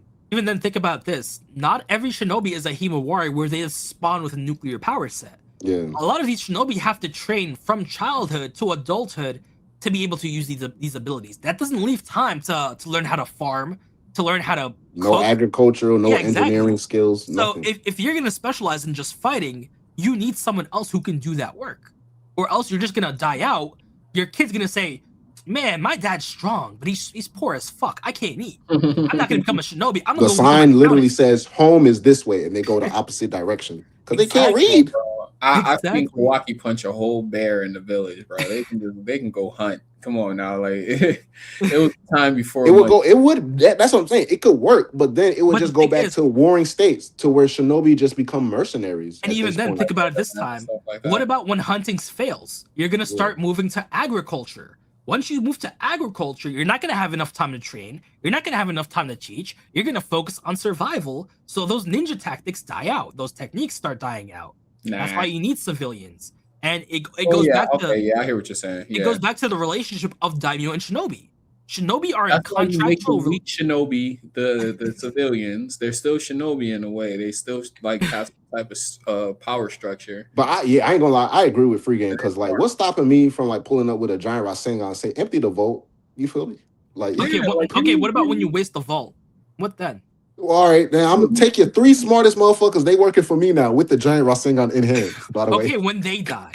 Or when you get famine, or when you get You know what I'm there's saying? so many different things. Or what if they poison you? What if they catch you that's the lacking thing. one Yeah, day? Like, oh, at that point, if they like, I agree with you, Ryzen. Like, if they Oh, wanted to yeah, make you- it work, they could. But the way that it would fall is that they would get betrayed or stabbed in the back and then because even then, think about it this Yeah. way. Think about it this way. There might be 10,000 shinobi, and they might be god shinobi, but there's millions of civilians. At some point, you're getting tired. You're getting hungry. You're not a Jinchuriki. You're not getting stamina and extra chakra.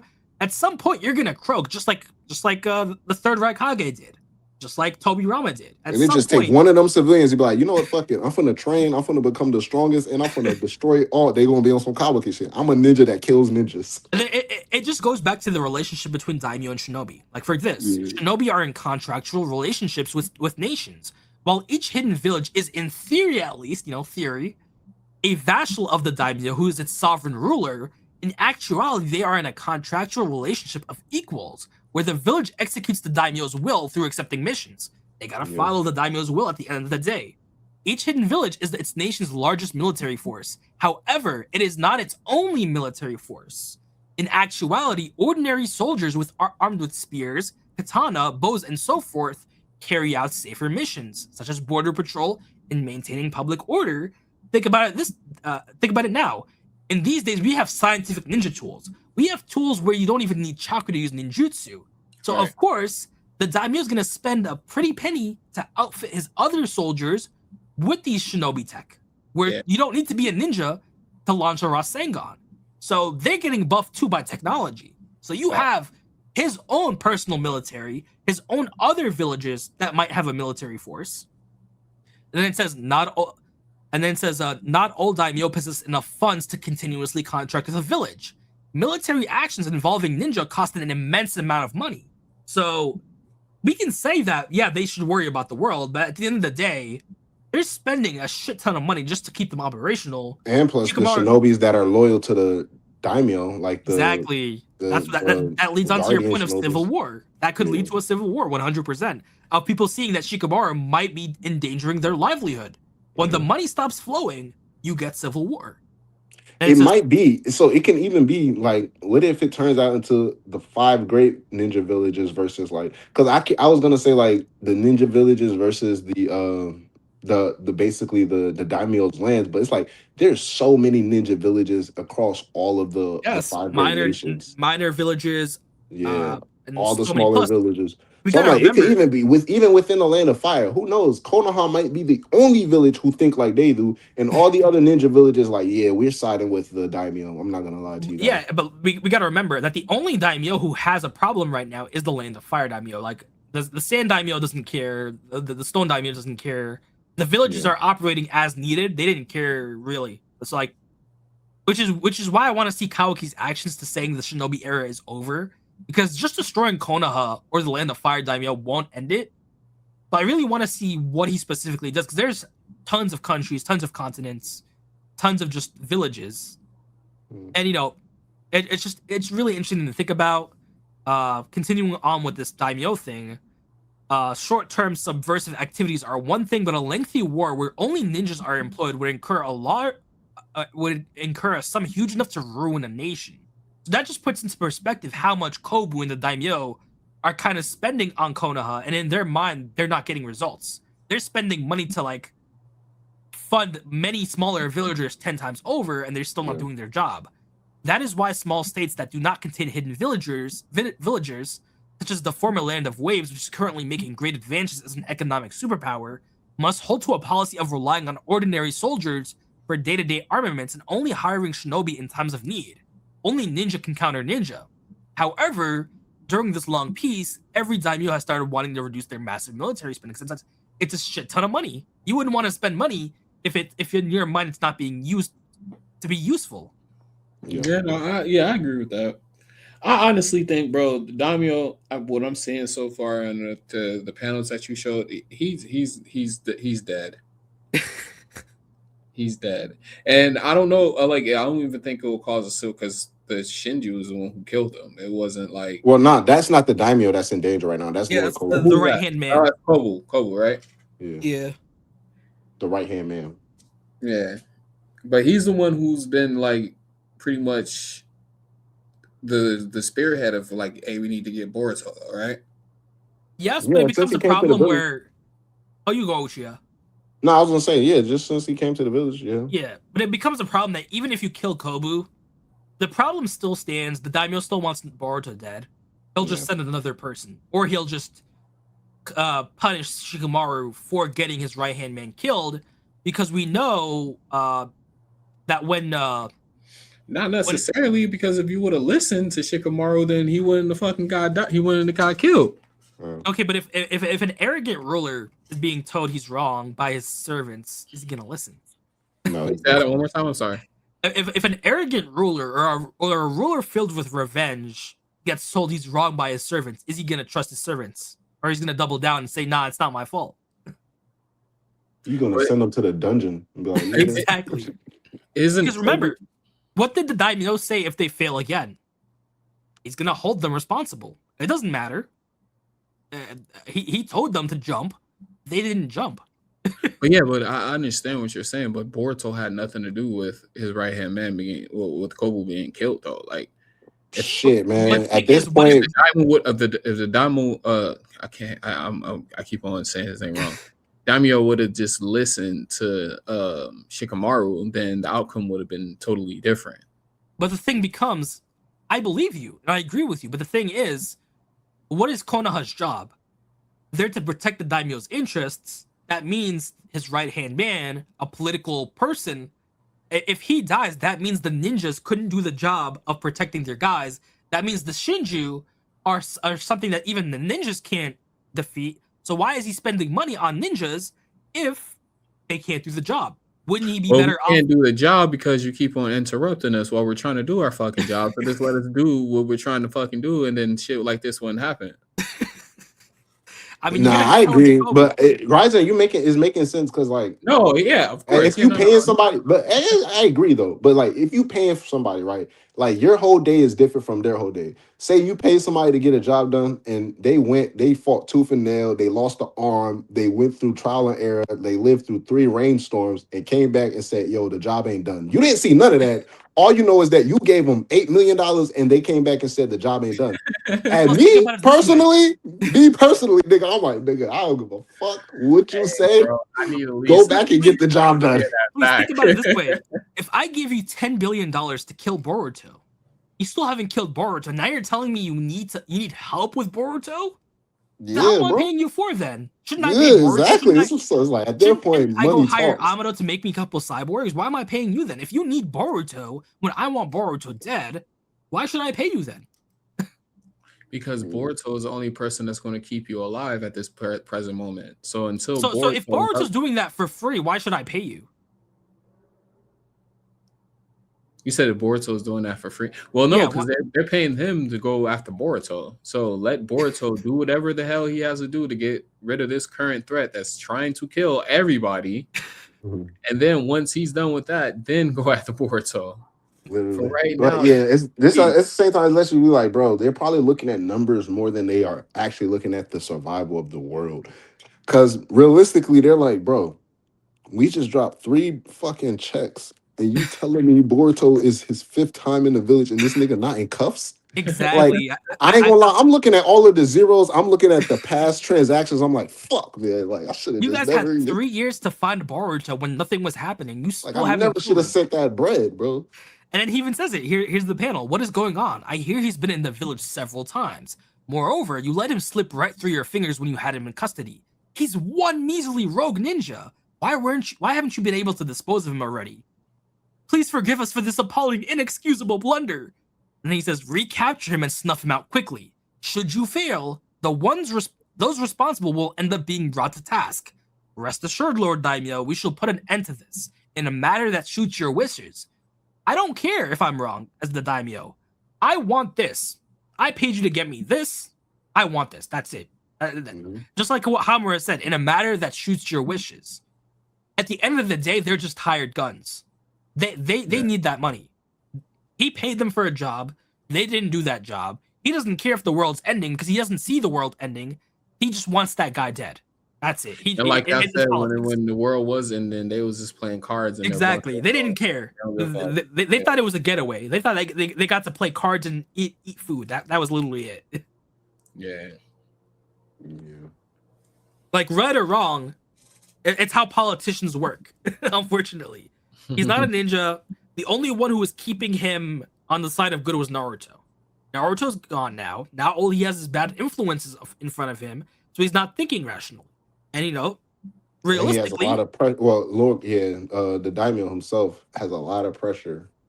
Like if you saw how bad Naruto was dealing with paperwork on one village, think about what the daimyo does. Yeah, true. That's facts. No, I mean I agree with what you're saying. Well, I ain't gonna lie. Part of that is Naruto's fault because canonically speaking, he feels he needs to be responsible to do all paperwork himself rather than assign it to people. Because he can, he has the power to. He just doesn't do it. Yeah, the character flaw. So what else happened in this chapter? Because I can't just that's damn near everything. Yeah, that's pretty much it. What I was gonna say, we got a chapter review coming up. We ain't get no nothing else on Momoshi. No, low key, I'm trying. I said that's damn near everything because I don't want to know anything else personally. That's why I said that. But go ahead. I'm waiting for I gotta read the official. So yeah, nothing really happened. He was just asking people for Ada, getting killed off, and then that's it. And just going in other places. Yeah. Okay. Yeah, they need to stop leaking the whole chapter 4 days before. They really do. Chapter. Yeah, they do. They do. Bro. I was talking about that before. Like, I wonder, like, how the actual like studio feels about that. Like, people just leaking the whole chapter, because that has to decrease manga sales, or at least like now everything. It's not even about manga sales for me. I ain't even finna be fake. Like me personally, like it's just like the joy and hype. Yeah, like, exactly. What happened? Remember back in the day, Organic Dinosaur used to give us 4 emojis in a picture, and I'd be like, "Oh my god!" Like it's crazy, bro. Like imagine back then, right? Omnipotence happened. We got that entire leak, page 1 through 4, page 4 through 8, page 8 through 60, like leaked by like a week before, and we found out, oh shit, Boruto left the village because the whole world think he Kawaki. By the time the chapter dropped, I guarantee you, the only people would have been loud about it would have been the haters. Oh, Boruto chapter out and nobody's talking about it. Cause nigga, we found this shit out 7 days ago. Yeah, true. And then it like takes away from like the theorists and stuff like that. Like if you just see, like, and personally speaking, as a YouTuber, it's like shit, man. Exactly. If you're not a 50K plus YouTuber who's dropping videos, niggas is not really trying to hear some shit about a chapter review 4 days after a full leak came out. Ain't nobody trying to hear that. Exactly. Honestly. Yeah, that's true. I agree. You feel me? So that I'm looking at it. That's how I'm looking at it. Like I'm looking at it from a YouTuber and a fan. Like, yeah, this shit is lame, bro. And the niggas who's doing it, it's like. Personally, yes, you risking your freedom by ain't nobody asking you to risk your freedom, gang. Like keep the shit to yourself, or better yet, just do one page. If it's so much clout that you seek it, I guarantee you, people will swarm to you if you just drop 1 to 2 pages and don't say nothing else. They're gonna keep on coming back thinking you're dropping more, and you don't. Yeah. Well, the golden days are over, guys. Hey, but at least we can still theorize. When do we think? Here's a question. When do we think we'll get fully realized Himawari? because I'm excited for that. With the What you Byakugan. mean fully realize Himawari? What do you mean? Like full mastery of Nine Tails power, maybe even a Kurama cloak or something. Oh, Like I something mean, like this. honestly, like I think they're that's cool. I think they're you kind of messed me up too because I thought that that picture that you showed me where Himawari was just, like using the tail beast bomb kind of like a Kamehameha. I thought that was actually in this chapter. I was like kind of hyped for that, but Yeah, that would have been cool. but no, I think they're hinting to that though, like where she is realizing, you know, some way she has to master this power to where, you know, she can use it, but like she can control it on a destructive scale. So like where she can use the power of the tail beast bomb, but she's not annihilating the whole village at the same time. Like kind of like Momoshiki when he did the Resendon or whatever, where he like compressed it and made it smaller and stuff like that. So I think we'll see stuff like that from Himawari in the future. I agree. Like variations of her powers. I also just want to see the Byakugan already. Oh yeah, of course. Yeah, no fact. Yeah, that's what I thought that was in a chapter, bro. You had me so freaking. Yo, that would have been cool. I was like, what? Himawari's going crazy. Yeah, Himawari's Byakugan is gonna break the internet, man. Can't wait for it. I mean, it has to happen. She has to get the Byakugan unless the writers do some bullshit. Not even get it's just used at this point because we know she got it. She done used it. Yeah, I mean, unless the authors do some bullshit and say they forgot to fucking draw it like they do a lot of times. Oh yeah, she was supposed to have it, but yeah, we forgot. Sorry. That's basically why Boruto and Himawari don't have literally what Kishimoto said. That's what I'm saying. Yeah, like unless they do some bullshit like that. What about as far as seeing Sarada use her Mangekyo again, like at its full scale? I know we saw it like for a brief moment when she activated it, but like at its full potential. You think they're saving that for the Hidari fight? I think since she's in the vicinity of Ada, and if they use her as bait, I think we will get some Mangekyo usage. But I think her full force will be Hidari because we got to remember she's on a time limit. Every time she uses it, she loses a bit of vision. So it would be poetic for her to lose all of her vision dealing with Hidari and getting her dad back. And then, you know, going to EMS after that, after proving she's strong enough to handle all these threats after saving her father. I'll be kind of pissed off if she loses her vision after just 3 times of us seeing it. I mean, Sasuke kind of burned out his Mangekyo in like 2 weeks. Yeah, he spammed the shit out of it though. She hasn't been spamming hers. I think she's Gucci. I ain't gonna lie. She's good, at least for like the story itself is like gonna last for like the next maybe the rest of TBV might take place over a year. I'm talking like inverse. So like they might age up a year in the story, but like it won't go past that. So if a year, like she's good. She's gonna have her eyesight for the rest of the story. I agree 100% because they're 15 right now. In the anime, they listed the time skip Boruto as 16, so they got like a couple months to a year to get to the age of that flash forward. Yeah. And Itachi was sick, and that nigga lasted his shit for like almost 10 years, bro. And fucking Kakashi wasn't even a Uchiha, and he was spamming the fuck out of Kamui too. So I don't know. Yeah, so it's really like it's situational. Like Sasuke was emotional. He grew up with a lot of Uchiha around him. He didn't get groomed as like a ninja by a lot of Uchiha, so he kind of had like an identity, like kind of like Sarada, like struggle with their identity, right? And you know, when it comes to Uchihas, and if they struggling mentally with something, my advice is stay away. You feel me? So I think Sasuke was definitely not stable, and even Obito, when he pulled up and saved him, he's like, bro, you're just like you're a diamond in the rough. Yes, you're a prodigy, but like you're a mess, my guy. It's like J. Cole said, like, damn, homie, in high school you was the man, homie. What the fuck happened to you? You know, it's like, come on, bro. Oh, talking about J. Cole, he dropped. You saw he dropped the fall off. Yeah, he's about to drop some crazy shit, man. Yeah, my bad. He's about to drop some crazy. I already know Jay. Yeah, man, Jay. That's my favorite rapper. Yeah, that shit would be fire. But damn, I was gonna ask another question. Goddamn.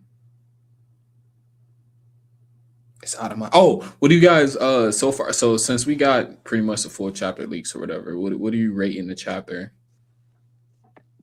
Well, I can't even rate it. I don't even know. Go ahead, Ryder. I want to Give a say pre-rate. Give a post rate a before the 7, actual. 6.5 to a 7. What about you, Black? Yeah, bro, I can't even like truly rate it. I mean, for the leaks, I'll say from what I've seen, it's cool.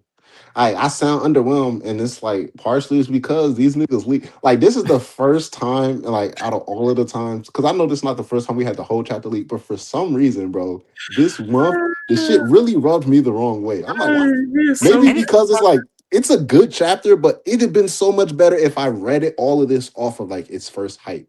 Maybe if I had a couple of spoilers, with like translations and shit. yeah, but like now we got everything. I'm like getting all of this in such a short, like it's underwhelming, bro. This shit not really it. I agree. Like talking about it, like in conversation, like we've been 2.5 hours, so obviously we got shit to talk about. But if you just sit back and look at it surface level, it's like the shit was lame, bro. Because it's like, bro, it's lame. I'm not gonna lie. Out of what we've talked about so far, like what would you rate it before reading the whole chapter and getting full context? You said what before? What we just discussed today, like until you read the chapter to get 10 out of 10. Yeah, just shit we just. That's because we're able to discuss about the important things about it. But like overall, like because when the shit leaked, like I saw damn near everything, bro. I didn't read everything, but I was like, damn, this shit is ass. And the most things that I seen, like typically every month, people are gonna repost the most important things from the chapter, most popular. And the things I seen reposted the most was Koji talking about some end this nigga's life and Himawari's Bijou bomb. So I knew, I'm like, damn, other than these two, ain't nothing really crazy happened. So that automatically underwhelmed me. I was like, that's fuck. true. That's true. But no, I mean, I can't. I agree with what you're But saying. I know Sarad is in it. I ain't gonna lie. I know Sarad is in the chapter. I know Delta's in the chapter. I just don't really know like the dialogue exactly word for word for their panel. So like I'm purposely like notice shit, but didn't look at it because I'm like I still want something to be fresh to me when I read it. Yeah, no, I agree with what you're saying on there. But I just it's just the Kobu and your Koji dynamic is just what makes it a 9 out of 10 for me. Yeah. Like that was something I wasn't expecting. Nah, that saved it like hands down. I didn't even like peep any of the spoilers. I said I was coming in this blind. So when I was like, I asked like what happened with Koji, like because I've been seeing crazy ass thumbnails and shit. So when you guys told me what he actually is trying to accomplish, that shit blew my mind. So that gives it a 9 out of 10 for me because now Koji is on he got his black Air Forces tied up. That's why he got the high top ones on right now. I'm rocking with it. I'm rocking. Like that's honestly the best thing about the chapter was Koji basically trying to tell you and that just made me believe like, damn, bro. Like the chapter itself probably wasn't that great, but it led to me like, oh shit, chapter 31 about to be crazy because it's like, damn, is he about to try to end this nigga's life? And the fact that Koji is actually going this far, like Ikimoto's be subverting our expectations every 10 chapters. So I'm rocking with it, man. And then it actually goes back to like the old days of ninjas. Koji's kind of that throwback because in the old days, that's standard protocol. Yeah. As a ninja, I'm gonna kill this dude. I don't care. It benefits the village. Yeah. Another Hokage would have said, "Yeah, kill him. Do it." Good old fashioned mind transferring to the enemy. We haven't seen this since like Force of Death, man. Come on, bro. But we can see the effect Naruto had on the new generation to where they have ethics now. They have morals. They're not gonna kill first and ask questions later. Yeah. So it's interesting to see this like little past. They better thank Nagato for that, because pre-Nagato Naruto, that nigga was about hands and ramen. That's it. Hands and ramen. He was about straight hand. I'm rewatching some episodes and I'm like, this is not the benevolent Hokage leader that I know and love. I'm like, oh, I forgot he was a brat that nobody liked. I mean, you gotta remember, what did Naruto say to Gaara? I'll kill you. He's like, yeah, I don't care. Nigga told Pain, he said, I'm gonna break out of this. I'm gonna revenge my master and I'll kill you. He's like, oh shit, this nigga Naruto's about it. Same thing with Haku. Nine Tails Rage Naruto says, I'm gonna kill you. Yeah, I'm like, they don't know. Naruto, he done had a complete come into Jesus moment, bro. Yeah. He got baptized, bro. He definitely did. Got baptized in the spirit of Hagoromo. There's a reason why Kakuzu didn't get the Talk no Jutsu. Naruto went straight for the kill. Mm-hmm. Oh Nagato man. definitely did not. Nobody got talk no jutsu until Nagato really talks to himself. Like he pulled up Sage mode and he immediately went for a Rasengan to the fucking back, bro. Like that's a completely different Naruto, bro. Like I mean, he all I'm really gonna say changed. is look at the crimes Mizuki did, and he's still in jail. Look at the crimes Orochimaru did, and he's in his penthouse. Yeah, right. The Exactly. Naruto is nice. Yeah. Even Boruto don't realize. Yeah, Naruto is like he always been nice, but pre Nagato Naruto, it wasn't a like kill. Yeah, that's just another day of the Shinobi life, guys. Yeah. He was the demon. He was like, yeah, I kill a I mean, look at motherfucker if I had Minato. to. Dude killed fathers, brothers, mothers. Oh Dude man, wasn't don't even playing get me around. started on Minato. Yeah, it was a different He beast. had no reason to literally drop a kunai and say, "Watch this," and killed 1,000 before it hit the ground. At that point, you're playing a game with these people's lives, bro. Yeah, basically, he's just showing off at that point. It's like, why would you do that? Had no reason. Because the kunai hit the ground. He just wanted to prove that he could do it before that. Yeah, Dude out here a whole boogeyman for the Stone Ninja. Dude wasn't Bro. hey, bro, you no don't get a pacifist. you don't get a do not engage order for no reason. For no reason. Exactly. Niggas don't, yeah, bro. Low key, bro. Yeah. Naruto and Sasuke mellowed out. they mellowed out. Low key. Nah, hell nah, not Sasuke. Sasuke. I mean, Sasuke kind of did though, because think about it this Sasuke way. mellowed out. Think about it this way: the old Sasuke would have lopped Kawaki's head off. We wouldn't have had Nigga. Omnipotence. He would be Nigga, dead. Sasuke is still fighting them demons because he cut Kawaki's arm. That was damn near his neck. Yeah, but like, think about Kawaki it. went and grabbed the model by the shoulder. He Nigga didn't do it. Sasuke said, listen to him. Like, He didn't what? do it for the pure love of Naruto. He didn't want to have that conflict with Naruto. If Naruto didn't have nothing to do with the situation, Kawaki head would have been on the platter. I'm telling But think you. about it this way: the old Sasuke would have lopped Kawaki's head off. We would have never gotten Omnipotence. This Sasuke said, "Don't make me do this, Kawaki. I will, but I don't want to." Let's see. Here it is. He says, "It's over, Kawaki. I'd rather not do this, but I'll kill you if you resist." Old Oh Sasuke shit, cut yeah. his head off. Momoshiki saved his life. Momoshiki literally saved his life. Like Sasuke would have already cut his head off at this point. Yeah, but by he now. didn't want to do it because of who? Naruto, That's why I said he exactly. mellowed out. Exactly. If Yeah. Mellowed Naruto out. had nothing to do with nothing, like if Naruto didn't give one fuck about Kawaki head would have been on the fucking platter. That's all I'm saying. Nah, I ain't gonna lie. If Naruto didn't give a fuck about nothing, nigga, Jigen ass would have been under the same Tsukiyomi Sasuke had planned for the entire Ninja world. He would have had the Kawa organization, everybody under that damn shit, bro. Hell yeah. Cause Sasuke proved it to me, like canonically, he thought of some evil shit. Like in the novels, he's traveling, he's like, shit, low key, what if I brought back Itachi? You know, he wrestled with that idea. Yeah. He literally told Naruto's like, how are you gonna basically get the ninja world to rally behind you if you kill me? He's like, bro, did you not know I got the Rinnegan? I can become immortal. I can extend my life. There's so many options. So Sasuke knows shit, bro. He's out here just chilling for real. He's really just chilling. Yeah, nah, yeah, for sure. Yeah. Nigga was like, bro, you don't know. He literally told Naruto, if I wanted to, I could become immortal, bro. You know, Basically. Orochimaru figured that shit out. I'm gonna just go raid his lab with the Rinnegan. Anything's possible at this point. Anything, bro. If you give, you take, you don't even, I don't even got to, like, bro. Part two Naruto and Sasuke mindset. But I do you think give it to their adult selves, bro.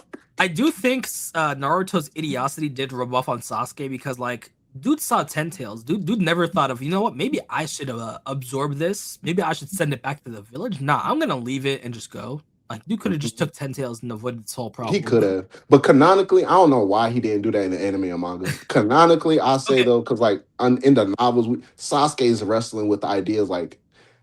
Okay, so in the like, anime, in the anime, they say that Jigen changed the coordinates of the space time. Oh yeah, so he couldn't go back. Yeah, but in the manga, that never happened. So we can go under the assumption that it happened in the manga too, or we can just say Sasuke never thought of it. Nah, and I'm talking about like when he's first there and he obviously could have done it. I'm saying canonically in the novels, Sasuke wrestles with like part of the reason why he doesn't accept another arm. One reason is obviously he wants to atone, but another reason he feels like if he were to somehow find himself go down that path that he went down previously, he wouldn't be able to be stopped. So Yeah. it's like an alcoholic, like low key, he's gassing himself up. It's like an alcoholic. He's like, you know what? I know how I get off the drink, so I'm gonna just chill I out. gotta keep this as a reminder to look at in case I have one of those dark days. I'm telling you, bro. Nigga Sasuke was like, he was like, bro, low key, I could get this other arm, but if I do though, what's to say I won't get tempted? And he's right. He's like, he probably get tempted with the power that he would gain. So shit. Yo, he would have I been a bet he's beast. regretting that decision now. He would have been a beast with another arm. Nigga, what? He would have been different. Imagine if Naruto would have been like, all right, do that immortality thing you thought about. Like, Sasuke could have done so much, bro. And he's purposely like, morally, he had to get strong the right way. You know? Yeah, I mean, I He love, I spent love, so I much love time Sasuke's trying to. character arc though. So I don't think they should have changed it. The way they did it, I think was perfect. Nah, yeah, he's perfect. Naruto is definitely like Sasuke. He's a mellowed down version of his old self. I would say Mhm. he more so changed like childhood Sasuke, academy Sasuke. That nigga was a ball of joy and sunshine. He was so happy. He loved his brother. He was like, Yeah, I'm trying to train Shuriken style jutsu. He probably would have been the type to have always something to say against Naruto rather than to be like the stoic, quiet type and be annoyed. If they grew up as real friends, like both obviously still had their families.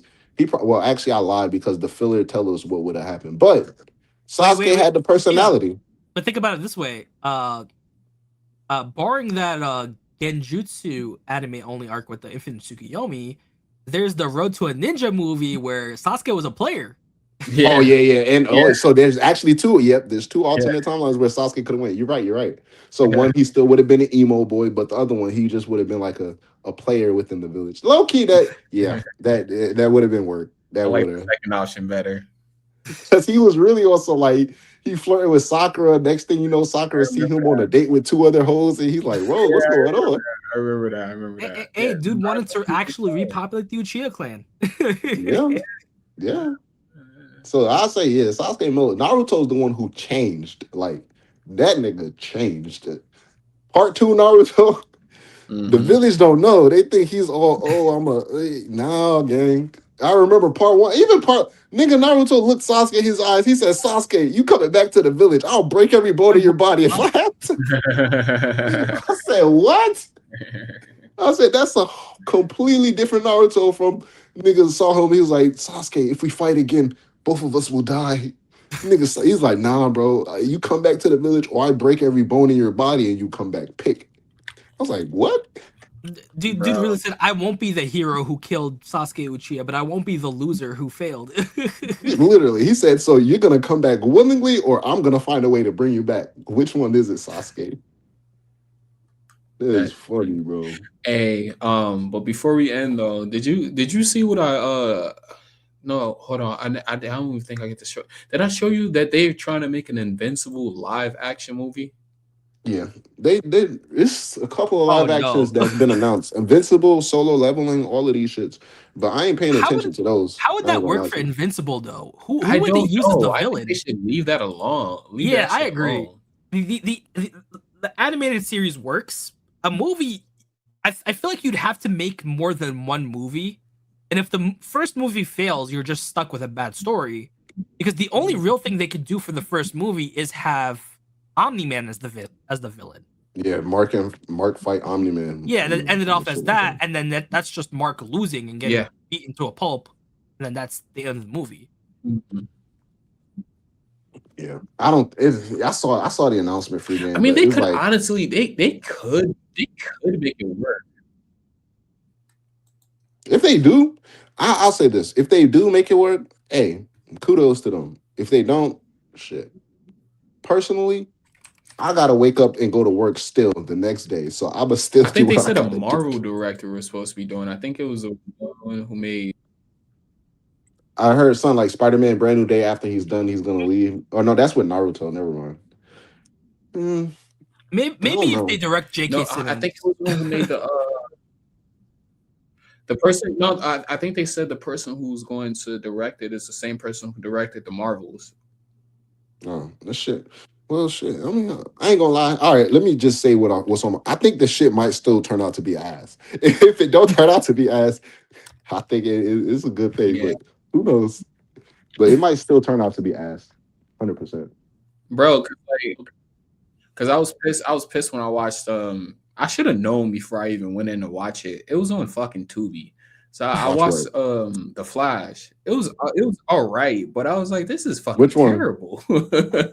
You talking about the new Flash with Sasha the Bell's yeah, Supergirl? yeah. Yeah, I mean Sasha It's Bell. What? DC Sasha? Five. What's her name? Sasha Kali? Some shit. CAL. I don't Her know. fine I self. don't know. I don't know people's name. This one right here, the Flash movie. It was the most Nah, recent I one. know which one you're talking about. I was trying to remember Supergirl's actress name. Her name is Sasha Kal. Oh yeah. She was in it. Yeah. Well, Supergirl. Yeah. I think we talked Yeah, about I that before. remember We was movies talking for the about right reasons. she bad and shit. Yeah. I was Or like, her I'm one. watching Flash for the plot. The plot. Sasha Cal. Nigga, that's my plot. Yeah, he went back into the past or whatever, and Typical or- Flash mistake though. yeah, Visually, but the movie was cool. I ain't gonna lie. I don't really care for that movie, but I think they had the best depiction of speedsters. Like that in the Eternals. Like they showcase like I know some people didn't like all that whole I think they nitpick about the craziest things. Like in the CW Flash, they're like, "Oh, Barry Allen running in slow motion don't make sense." I'm like, "Nigga, how else we gonna see the shit that he's doing?" You feel exactly. me? Yeah, And true. then the new Flash, they're like, "Oh, he runs on his tippy toes." I'm like, "I ran on my tippy toes in the playground too. I thought it made me faster." You feel me? So like, I just No, he thought just like, has a goofy way of running. Because remember when he lost his Flash abilities and he tried to yeah, run? people were saying people were saying it looked weird. So I was like, "Oh, okay, I see that." But I think visually though, the movie director they was a good way to depict speedsters. Like not too many movies do it in a good way, or they just show a streak or a bleak across the screen and then show the person after. But like the Flash and then the Eternals, those are two of the movies, at least that for me that stick to mind. When like, yeah, they done the speedster really good. I love the Eternals. We already talked about that one though. I fuck Yeah, with the Eternals. See, it might be a popular opinion, but I love the Flash shoots better in the CW than the I actual do movie. too. I don't like the little armor like suit. I'm gonna be Yeah. honest. nah. The Nah, CW Flash is like I ain't gonna lie. Season 1 through 4, untouchable. Like greatest, like Season 5 hands is a down. weird suit. one to Really three weird to suit. me. Four was kind of. I ain't really like four Which too much. one was 4? 4 was with Zoom, right? Nah, 2 was Zoom. Two was Oh yeah. shit! 4 Wait, I mean was not Zoom. Salvatore. 4 was with 3. Salvatore. 3 was That was 3 Saboteur. was three. Sal. Oh fuck! Who was 4 That's why 4? I was Is the that said DeVoe? banter. three is the Is best 4 Yeah. one. DeVoe? Yeah, 4 is the Vo. Oh my gosh. Okay, yeah, 5 it is started to get shaky at 4. My fault. My fault. Chat. 5 is the bobblehead one with the without the chin strap. So I made it as far as like wait, 5. Which one is like when Cisco basically comes back and forth and like that's in 5 and shit like that? I think So four. 5 is when his daughter comes back from the future. Okay, yeah, his dog. Okay, so Takeda. 5 was okay. So I'll say this: 4 was a little shaky. 5 was pretty like an upstep. 6 is where I stopped. I stopped at three. That's crazy. Oh no, I stopped at four. Sorry, I stopped at four. Yeah, that DeVoe shit was kind of ass, bro. I'm I not gonna lie. watched it all, but I stopped really liking it after 4. 4 was like the last okay one. After Yeah. that, it got really wonky. The Mhm. only reason I stuck through 4, bro, is because Salvatore came back and he was like, when he was like, "Oh, is that DeVoe?" And I'm like, "Oh, he just leaked the next villain." And I was like, "Oh, we can't wait to." And then I just hyped up DeVoe so much in my head that I was probably just underwhelmed. And then for me personally, I grew up being a fan of Next Generations and like shit that like people had no hope for. I was the one to root for it because I'm like, nah, you gonna make it. So I always love Next Generation shit. So when his daughter came from the future, I love that season. I was like, oh shit, he got a daughter. Yeah, boom. Like when Kid Flash first came up, Iris's younger brother, nigga, I was tapped in. I love shit like that. Like the torch being And his passed. I daughter love, comes in season 5. Then I did get to Yeah. yeah, season 5. Then Well, never she mind. was she was sewn in season 4, so she makes Okay. appearances in 4. But then yeah. she comes She in 5. shows She's herself as revealed his who she daughter. is in season Reveals herself 5. as the daughter in season. Damn, then I did get to season 5. Shit, I probably got to season 6. Honestly, You'd You be know, surprised. Yeah, you'd be surprised how far. I because when stopped she during goes the back to the past or to I her timeline, right at nah, the she got erased. Oh, she had a Yeah. race. Okay, I know I was about to she say, did. yeah, I stopped during the Crisis on Infinite Earths. Like during those crossover events, I think I was on like the Arrow episode and I just stopped. Bro, I wasn't watching Arrow, so it used to confuse me because I Same. would watch You it gotta like you gotta watch. The only time I watch Arrow is during crossover. Like one if they had of cross the Crisis episodes. on Infinite Earth, on Mhm. Flash it would be part one, but on Arrow they would have the part two episode for Arrow show. So you Yeah, would I have to know. go to You'll Arrow. have to watch that Arrow. That's the same thing Yeah. I would do. Because I would be confused as hell. Like, what the fuck happened? Like, I'll come back to the And next episode. I Like, what think the they had part one through four, and there was some parts with Flash, some parts with Arrow, some parts with that team show. I forgot what show that Legends of was. Tomorrow. Legends of Tomorrow, and then you had to watch some parts with Supergirl, and I was like, "Fuck this." yeah, it was throwing me off. Yeah, Yeah, bro. but that's I kind of was, like how Marvel is though. Like I was telling you before, like yeah, I the had a niggas bonus. was not that tapped in. No, no, It was wait, hold just on. like the Arrow and Flash. Those was the two good. And niggas love Supergirl because Supergirl. Well, That's no, it. because I had a bone to pick with you because you had me watch Thunderbolts, bro, and you didn't tell me that I had to watch fucking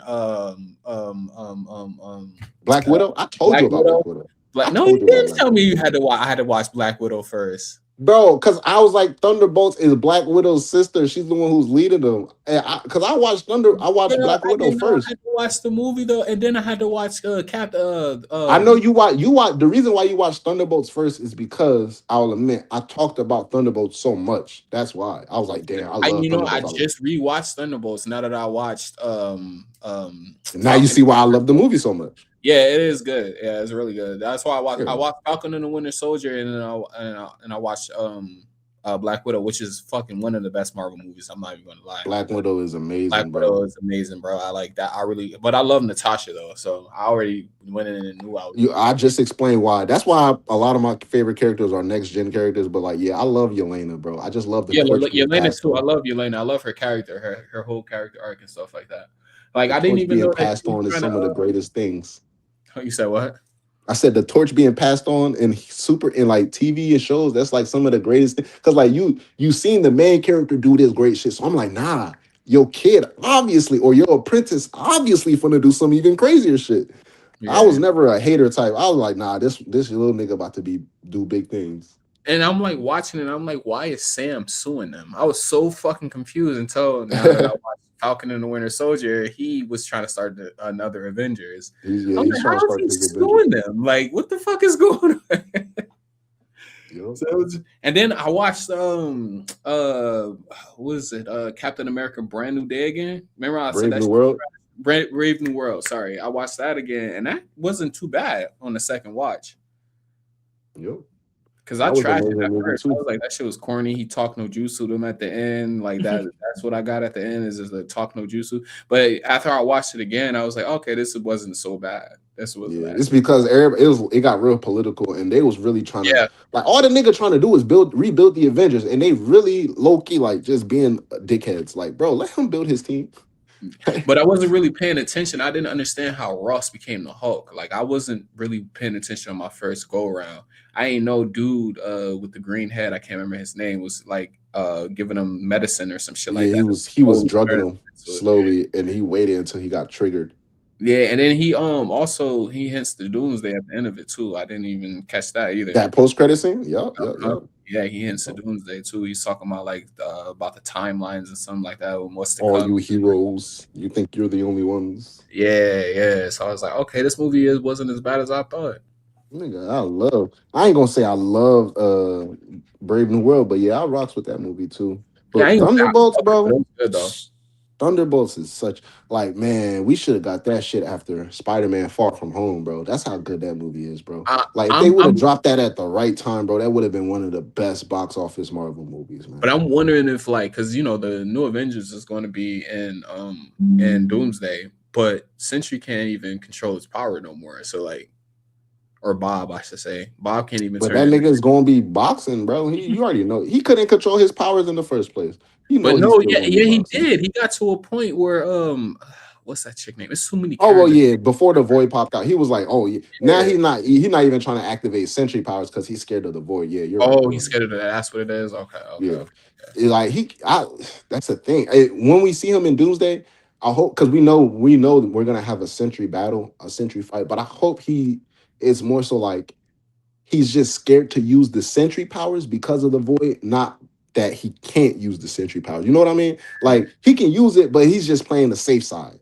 And then Yeah, once he breaks that, it's like you can see if like he can get tempted to cross over. So, yeah, but we'll see. I don't like Sentry is bro. That nigga is so strong, bro. Like Yeah, but that they nigga is also too said that, strong. that Doom can use Sentry as kind of like a benchmark to show his power, kind of like how Thor did with Hulk. Because Hulk was supposed to Nah. be like the strongest Avenger, and he just like made slight work of him. So like if Doom I makes think slight, that's what I thought. That's what I'm thinking Thanos is gonna be. Or not Thanos, well, even Thanos, but what's the name? Oh dude, Jonathan Major's character. What's his name? King the oh, Conqueror. That's Kang, yeah, yeah, that's what I thought he was gonna be. Cause low key, bro, man, I'm gonna keep it a bean, bro. You can't. How you even whoop Sentry, bro? You can't whoop him. And then it's like, even if you whoop him, what about the void? How you whoop the nigga turn you into a shadow? He just yeah. blip you out. Like, like what? True. But I mean, you talking about that, but you got somebody who's controlling timelines, so that's a whole nother level of He power, can though. control. You could send me to 1973 or 1822, nigga. I'ma still be shock and energy absorption. My body is still indestructible. It's like I still absorb radiant light, and I'm like you can't harm him. But it's Mentally is the only thing. but nah though. But Doom, he's a sorcerer too. He knows all the dark That's what I'm science. saying. Mentally, yeah, that's his trick. Like he got a Magic, he hold could of the get him. dark hold, all types of shit already. He could get him if he can get into. I want to see it. I want to see because I want to see if Doom tries to exploit the void or he tries to avoid the But they void say within that Doom Sentry. Doom is recruiting people too. So Sentry, he could probably recruit Sentry because I know they say that in the comics, Doctor He Strange can. and Doom work together. Oh yeah, I was say he can't recruit because that's an overpowered team. Because Doom is so like as much as like yeah, Sentry is cracked. Doom is cracked too. And if Yeah. you have Sentry and Doom on and on top, we already know Doctor Strange is going to be on the team. Mm-hmm. That's not yeah. You can't do that. It's like what if Thanos mind controlled Thor when he came in Infinity War? It's like it's not fair, gay. Yeah, As facts. not. So I think Sentry is going to be as far as like recruitment wise, Doom is gonna attack him first to get him out the way. He's gonna see him as the major threat, Yeah. and everybody else is expendable. So, because I already know for a fact, Sentry is gonna get taken out the story early. He has to because he's one of the strongest. He's the strongest event.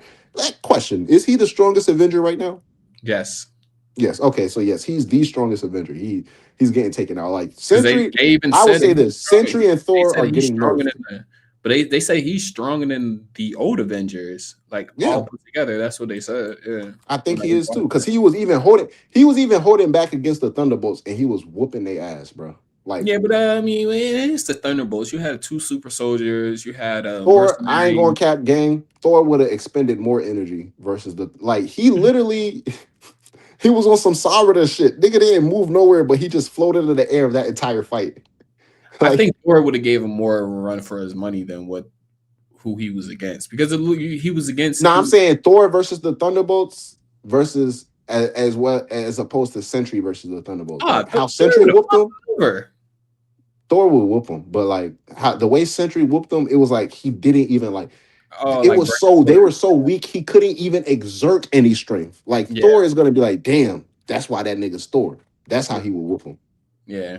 Yeah, but I don't know, man. One Stormbreaker strike, I think they all done for it. So Okay. When they write Thor right, like give him his actual powers, like all this. Oh, he's a damsel in distress without his hammer. Nah, that nigga could flick a couple of lightnings with his fingertips. He I know mean, how no, to. they call him a damsel in distress because when he didn't Not, have, not I ain't say they call him that, but I'm about like to say, like every he was on movie, the he full needs a fucking weapon to channel. It's guard. like, bro, you are the power, nigga. Yeah, but that I think like he channels his power through the weapon though. Like even with like Stormbreaker had the power to open up the Bifrost. So like it's he uses those powers as a buff though. So like I understand it. But like in what's the name in Ragnarok? Was it in Ragnarok or Infinity War? One of the two. This nigga walked through an army of aliens, bro. No hammer, no Stormbreaker, no Mjolnir.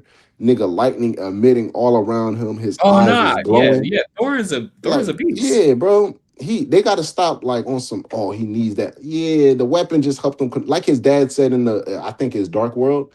Hmm. Nigga, the weapon only helped you control the power. It wasn't there for your power, nigga. You got the power, gang. Well, yeah, because I mean, even when he whispers in the hammer, he says whoever possesses will have the power of Thor. So it is Thor's power. So I mean, that makes sense. Let's see. I'm excited. I wanted to see. I don't know. I don't know how they're gonna take out Bob, but like Bob and Thor, I will say this: they gonna get. I know who They you're talking they about. they gonna get nerfed. Them niggas gonna get nerfed. Yeah. But I'm gonna catch y'all later on the next one. Hey, talk to you guys later. For sure. Yeah. If you're watching on YouTube later, like, subscribe. Hit the hype thing too. I heard that helps out with like pushing the videos now or something like And the that. algorithms, yeah. Yeah, it's a hype button. So yeah, make sure y'all hit this if you're watching later on YouTube. But yeah, thank everybody for joining us. Ryzen, of course, Black with Chia. Catch you on the next one. Peace. Peace. Yeah.